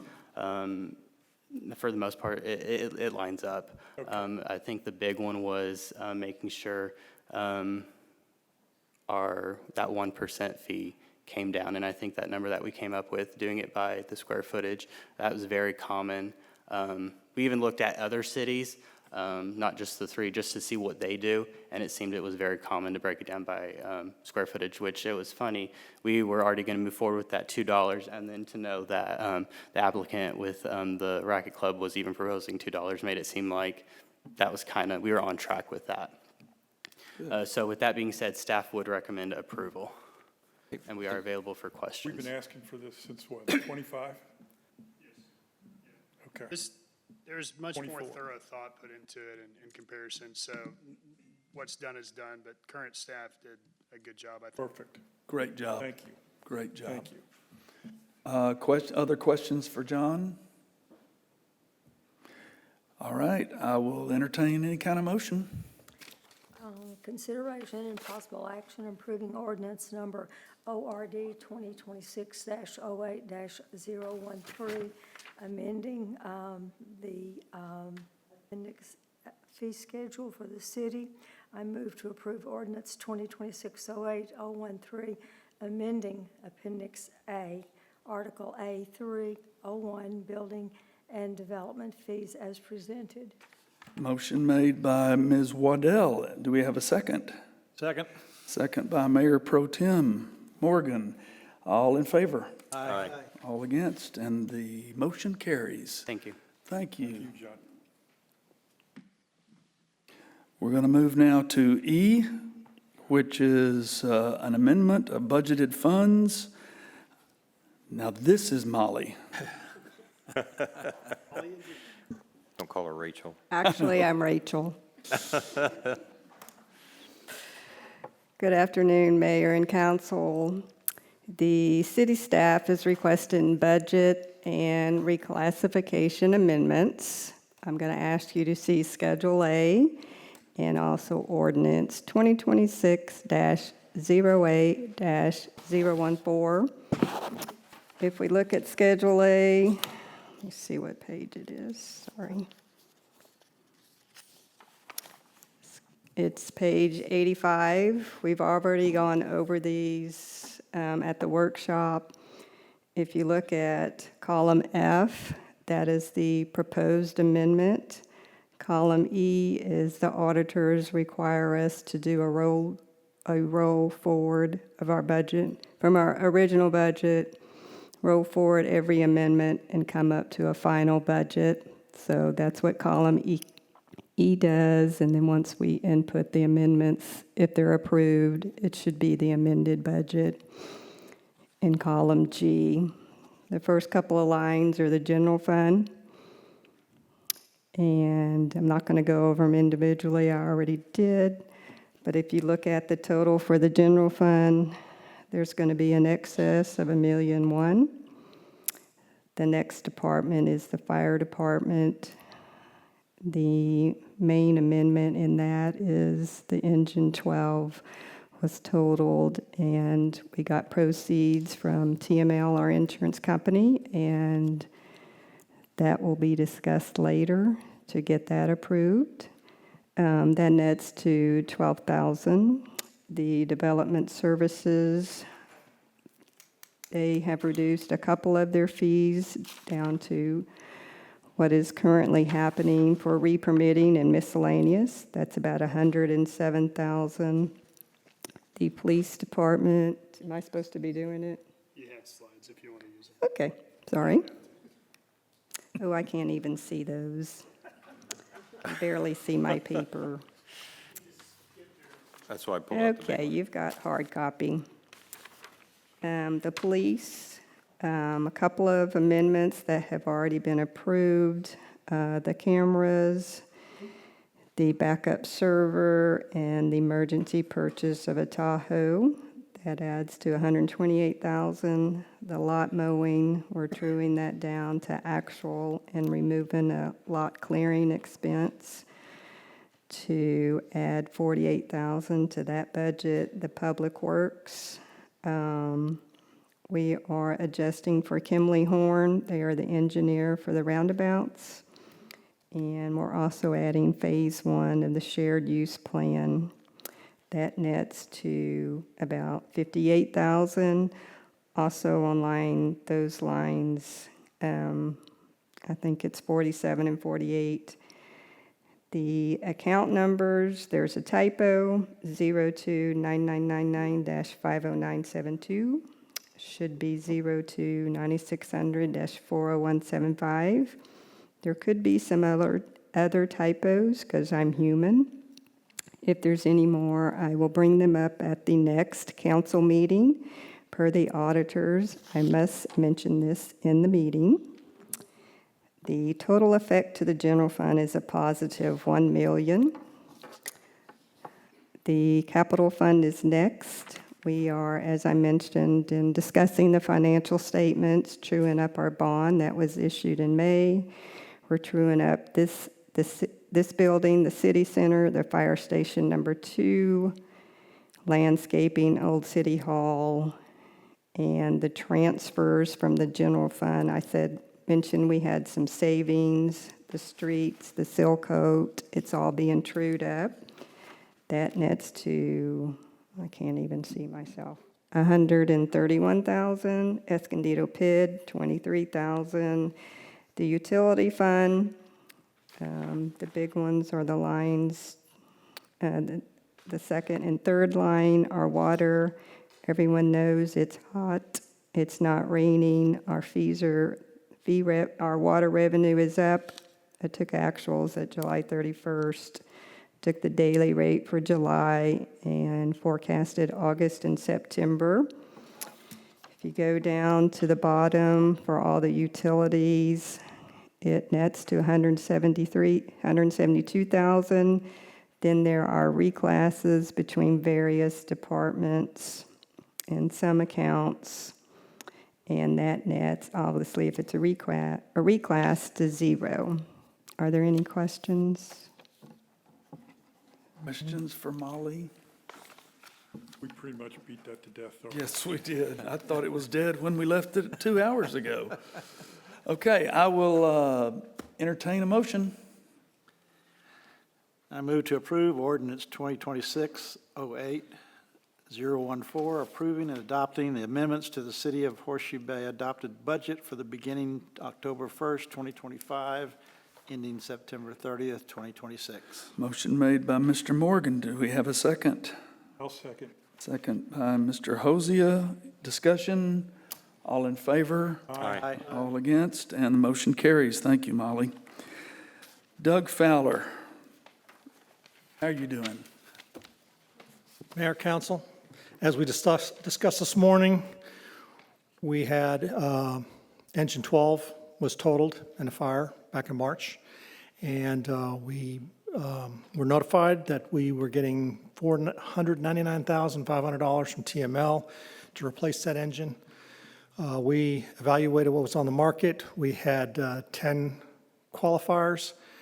Our mission was to try and put us in at least the same position we were before engine 12 caught fire.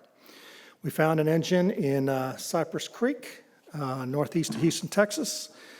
It was listed at $400,000. My folks went down there and evaluated it, and they could not find a single thing wrong with it, nothing to complain, but we were able to negotiate an extra $10,000 off. So with your approval, I know the motion says not to spend more than $499,500 because that was written at a time when I didn't know we were going to get this engine. So we do intend to spend $390 to buy the engine, plus there's going to be expenses for the markings, replacing and adding markings, and then communications equipment and anything that I've forgotten about. But again, we will not spend more than $499,500. Can you show our interested people that? Ain't that pretty? We will remove the blue and white, and we will put on our Horseshoe Bay markings. Questions for Chief Fowler? Thanks for your diligence on doing Thank you very that. much. It's awesome. That's awesome. Motion? I move to authorize the city manager to execute the necessary purchase documents to replace engine 12 at a cost not to exceed $499,500. Mr. Morgan makes our motion. Anybody want a second? Second? Second by Mr. Fetchner. Discussion, all in favor? Aye. All against, and the motion passes. Thank you, Doug. Appreciate that. Okay, now we have our consideration and possible action regarding the acceptance of the revised Water and Wastewater Impact Fee Study Committee report that we sent them back to redo the work and come up with a different scale for the LUE. Is it LUEs or MUEs? LUE. LUEs. And Equivalent. we have got Ray Garcia, who's going to tell us how all that went. Yes, Mayor and Council. On July 21st council meeting, the following agenda item was presented to council. Agenda item 7A, public hearing to consider the amendment of land use assumption, a capital improvement plan, and imposition of an updated impact fee for new or expanded services from the City of Horseshoe Bay Water and Wastewater Utilities for consideration and possible action regarding Ordinance 2026-20, amending Chapter 10, Article 10.04, impact fees. Council directed HDR engineering consultant Grady Reed to review changes of scale and present new scale to the Impact Fee Committee for review and action in accordance with Chapter 395, Texas Local Government Code. On August the 11th, an Impact Fee Committee meeting was held to present the revised impact fee changes by HDR engineering consultant Grady Reed to the Impact Fee Committee. The committee reviewed and discussed with a final unanimous vote to approve the report as presented. The FY26 Water and Wastewater Impact Fee Committee has approved the FY26 Impact Fee Committee report for council consideration and requests that council set a public hearing date for the FY26 to consider the amendment of land use assumption, a capital improvement plan, and imposition of an updated impact fee for new expanded services from the City of Horseshoe Bay Water and Wastewater Utilities. And staff does recommend acceptance of the revised report as presented and request council to set a public hearing date in accordance with Chapter 395 of the Texas Local Government Code for Tuesday, October 13th, 2026. Okay, any questions? No. Thanks for turning it around so quickly. Boy, no kidding. That was really good. That was great. Yeah. It Another was one we great. beat to death. No, we did beat Yeah, that one we- to death in July. Yeah. Okay, I'll entertain a motion. I move to approve the revised Water and Wastewater Impact Fee Study Advisory Committee's fiscal year 2026 recommendations and reset public meeting in accordance with Chapter 395 of the Texas Local Government Code for Tuesday, October 13th, 2026. It's about when this meeting's going to be over, at 3 o'clock.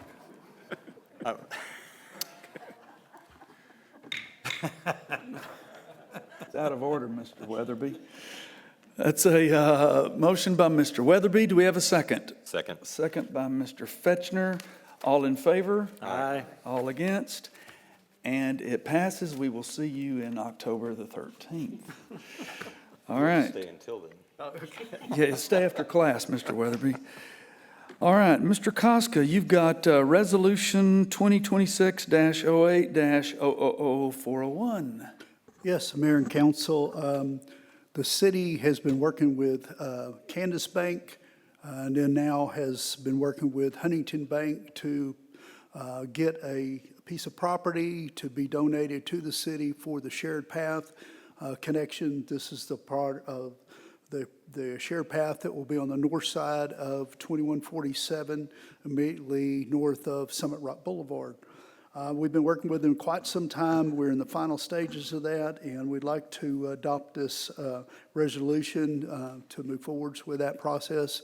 And we'd like the council to adopt the resolution. Right. Perfect. Any questions for Mr. Koska? Motion by anyone? Consideration, I move to approve resolution number 2026-08-000401 as presented. Second. Motion by Ms. Waddell, second a little prematurely by Mr. Hosea.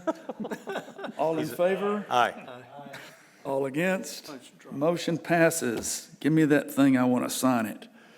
Okay, Mr. Koska, you've got J. Yes. Okay, the city has accepted application for the Legislative Advisory Committee. So the council needs to determine the candidates and to elect a chairman for this committee as well. There's 7 positions open.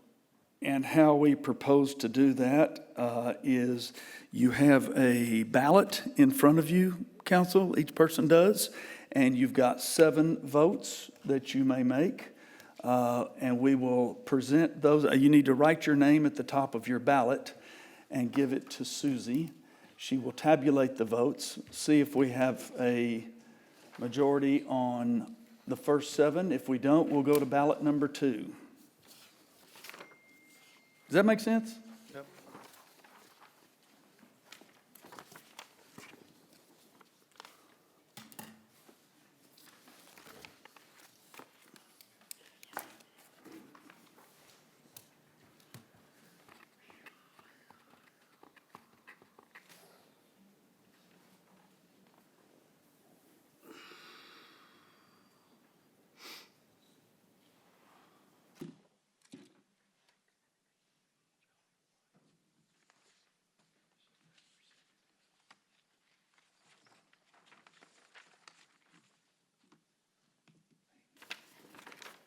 Thank you.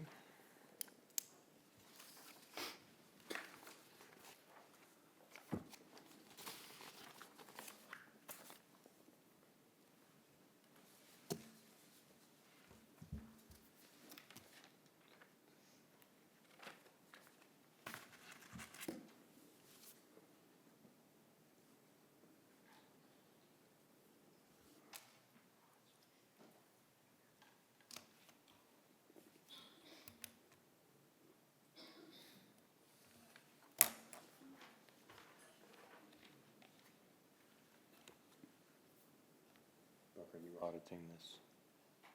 Making sure she doesn't. Did y'all show your IDs before? Oh, yeah. We need voter IDs in these things. Can we do another for expedited? We have to finish this. I was wondering about that. I was about to ask Dottie, but I was afraid of her answer. Do we have to wait until this is over, or can we move on while she's tabulating? Continue this, or? Okay. Do I need a motion for that?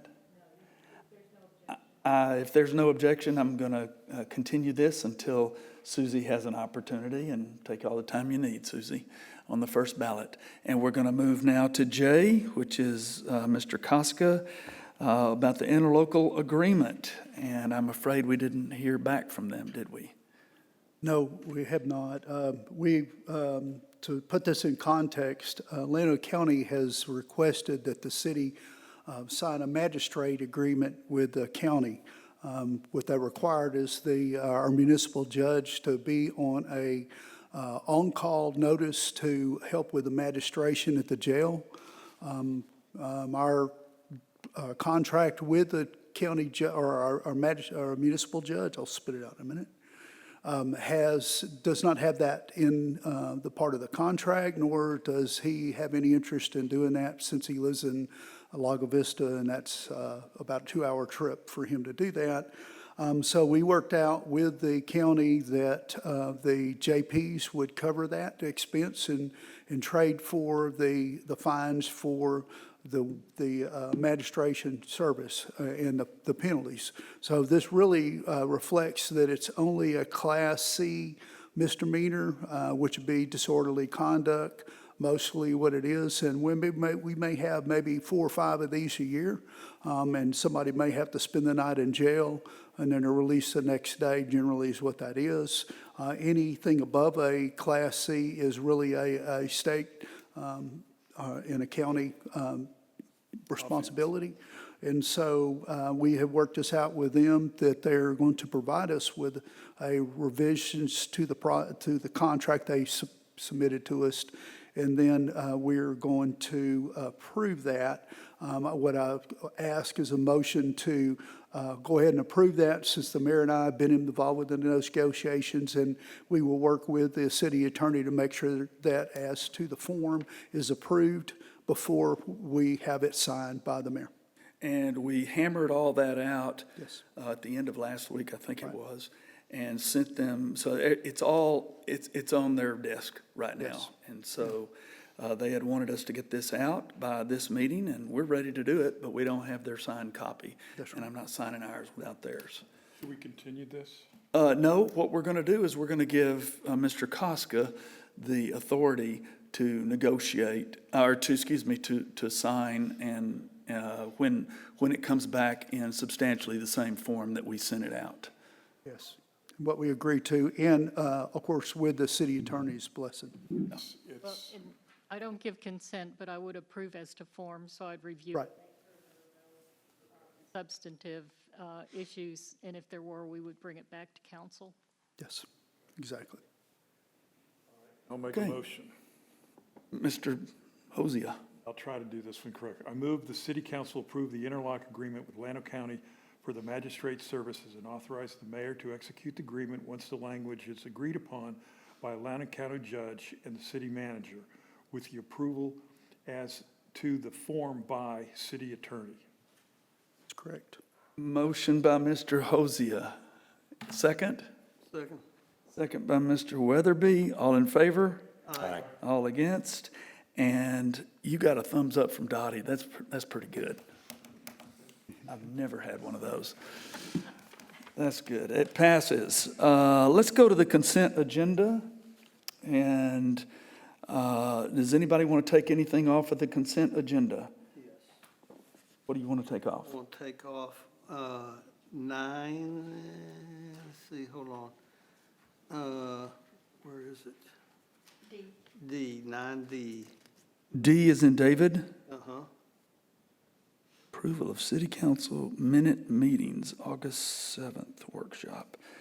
Okay, we'll take that one off and just, Because it was put on there by error.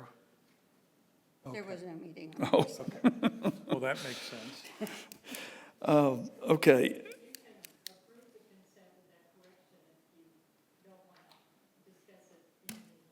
Okay, who's got this motion then? Okay, go for it. I move to approve the consent agenda items 9A through 9N. And we already took the 9D off, correct? Yeah. Okay. Okay, motion by Mr. Weatherby. Second? Second. Mr. Morgan, all in favor? Aye. And the ayes have it. Passes. Now, what again?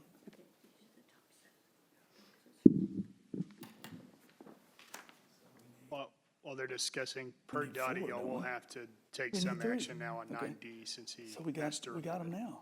Have to do what now? Since you removed 9D, y'all will have to take some Okay. action. It was only if there was a tie. Yeah. 1, 2, 3, 4, 5, 6, 7. I can't believe it. That's great. Okay. All right, good, good.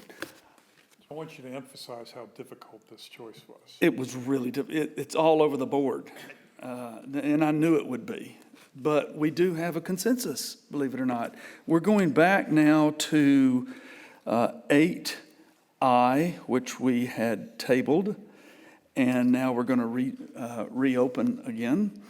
And we will announce the top 7 on our Legislative Advisory Committee, in no particular order, I might add. Thank you.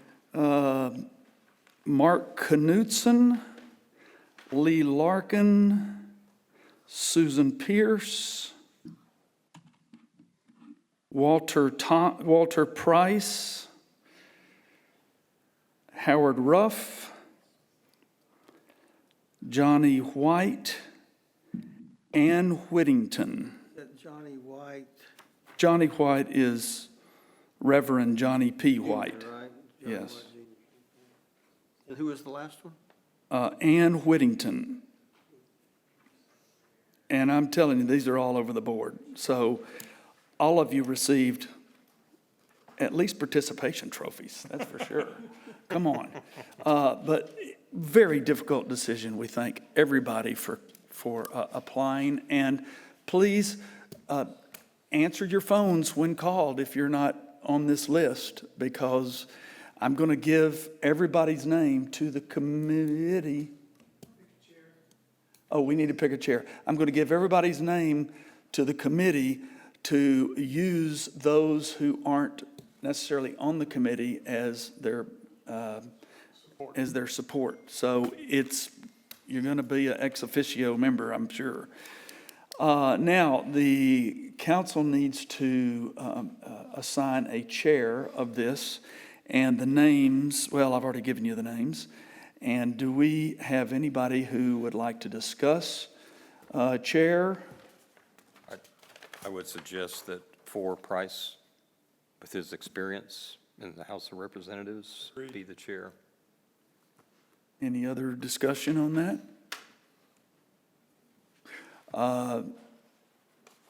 Motion is made by Mr. Fetchner to name for Price, who is Walter Thomas Price. Thomas Price, the fourth, as chair of the committee. And do I have a second? I'll second that. Second by Mr. Hosea. All in favor? Aye. All against? We need to name all 7 members in the motion. I thought I did. Oh, yeah, You we said who did. won, but we didn't make a Oh, motion. we did not. We did not. That's right. I can do that. You're right. All right, I move to approve the following 7 members: Mark Knudsen, Lee Larkin, Susan Price, Walter Thomas Price, Howard Ruff, Johnny White, Ann Whittington, and appoint Walter Thomas Price as chair of the Legal Advisory Committee. Motion with chairman made by Mr. Fetchner. Do I have a second? Second. Second by Mr. Hosea. All in favor? Aye. All against? And we have now a full committee and a chairman. Now the work begins. And I do want to thank everybody. Yes, sir. Dottie, the way y'all did the consent agenda, y'all removed 9D. Y'all have to come back, y'all have to take you don't have to take action. You can say it was on there inadvertently and you're choosing not to take action, but you have to. Okay, we took 9D off, and so we need to revisit 9D. Do I have a motion to remove that from the consent agenda and It was removed. delete it? But That was in your that was motion. part of my motion. He excluded 9D. That's what I thought. It's already removed it. So you're not going to bring it back? Just make the record clear that that does not need to be brought back. Okay, It's clear. Oh, so 9D. let's make let's go on record to say this does not need to be brought back at all. August 7th, 2026, workshop never happened and never will. There it is. Thank you. Thank you. Okay, we're going to move now to monthly reports. We do need to hear from some of our folks.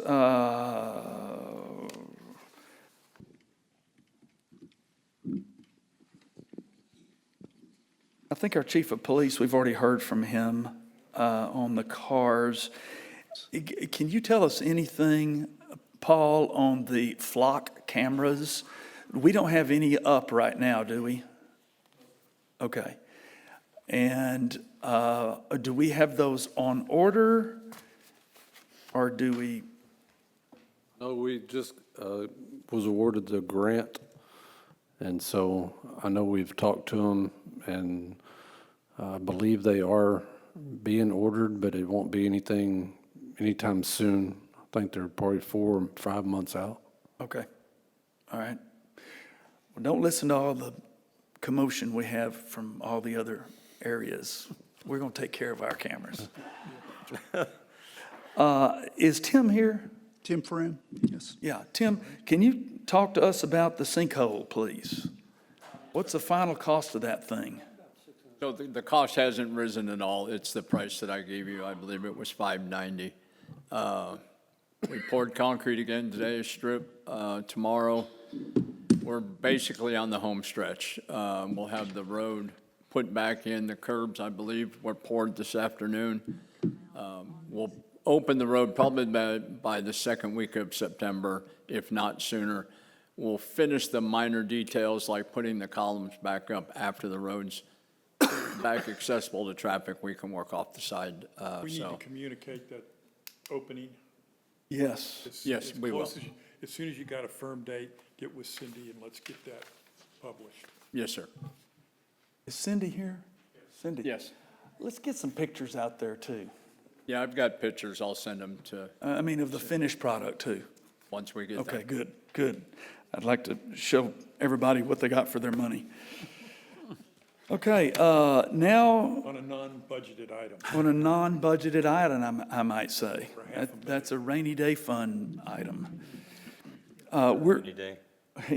We're now going to go into executive session under two matters. A, the Government Code, Section 551.074, Personnel Matters, Annual Evaluation of the City Manager. And B, Government Code, Section 551.074, Personnel Matters, the Police Chief Applicants.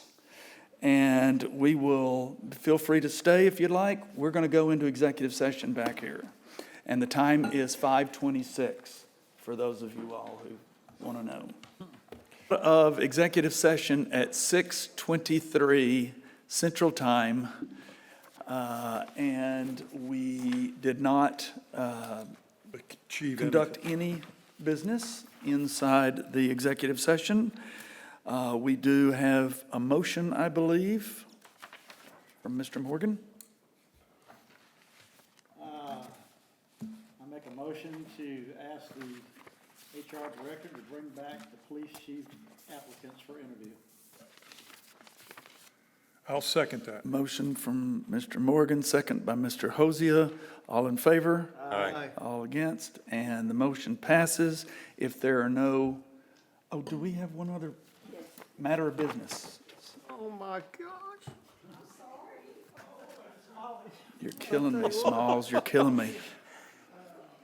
Not really me. Is this on the agenda? We shouldn't be doing this. I talked to Dottie. Yes. I talked to Dottie. She said we could revisit the budget amendment and ordinance. So This is a change order? it is a change order. Everybody has a copy, not everybody, We went over sorry. It's for the new fire engine. The first two lines net to what we originally is on the budget, the $1,161,000. They've added a buy-bore fee and a change order. And if you look at your big sheets I just handed out on line 28, we would like to add an amount up to $40,000 to add to the fire engine. And Chief can explain. So I'm not very happy about this right now because the truck has been delivered from Wisconsin. It's over in Manor with final preparations, and then we get this. And my guys are kind of dumbfounded. So I need to do more investigating, but we recognize the fact that they have the ability, they had a range above the 161 for change orders. I feel blindsided, and I didn't authorize it, and I want to get to the bottom of it. So We may not be paying the 38,000, or we might have to. We just have to be prepared and authorized to do so. Do we know what it is? No, it's just, that's the sheet that I got today, because I got forwarded from one of my guys that went up to Wisconsin, that he got it today. Well, then, I don't want to make a, There is something in the agreement that they can go up. We have been in contact with them. And it always was, it's the same price, it's the same price. I did not go back, I did not say it ever changed. That assumption that it would change. Apparently it changed today. Wow. Dottie did say for me to send the contract to her, and she would look at it. well, if we approve the change order, can we approve it on a condition that you buy into what the change is? We could say upon city attorney. Yeah, well, let's do that. Let's do that, because if you don't even know what it is, I'm not going to approve 38,000 without knowing what the hell I'm approving. But we That can give them sounds the what my authority to wife make would that do. decision. Yeah. Do some research on it, Yeah. but if indeed, because I remember Molly talked to. I know what choice we have. about this 2 years ago almost. There was something she said, I'm worried that this is gonna go up because of the wording in the contract. So, I don't know what this is, I'm with Chief, we don't know what it is, we can find out what it is.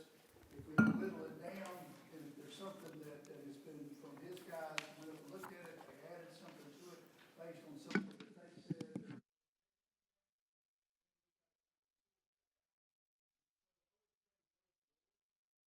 Let's do this as a condition. Yes. The condition is, after you guys get satisfied. Review it and with validate what it. is. And if we determine it to be valid. Appropriate, then Yeah, yeah. you're authorized With the additional of the 40. 40,000. Okay. I mean, I hate it. It's another expense thing, but, I know, Well, it is. Don't know. but we gotta have we gotta have the fire engine. Yeah, fire engine's pretty important around here. And the fact that we got another one for under 499,000. I know. I'm a little bit more I know. receptive to this, But I want another deal. but okay. Do we have to do a motion on this? Yeah, All right, I'll take a swag. all right.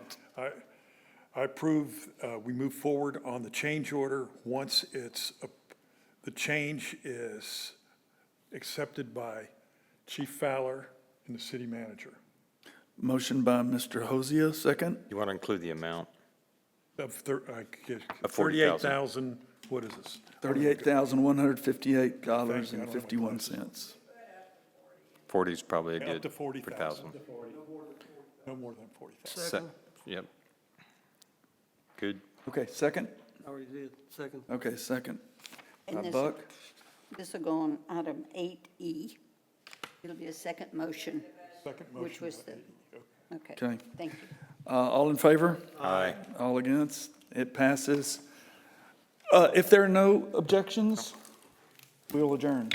Holy cow. I'm gonna go. 6:29. 4 hours.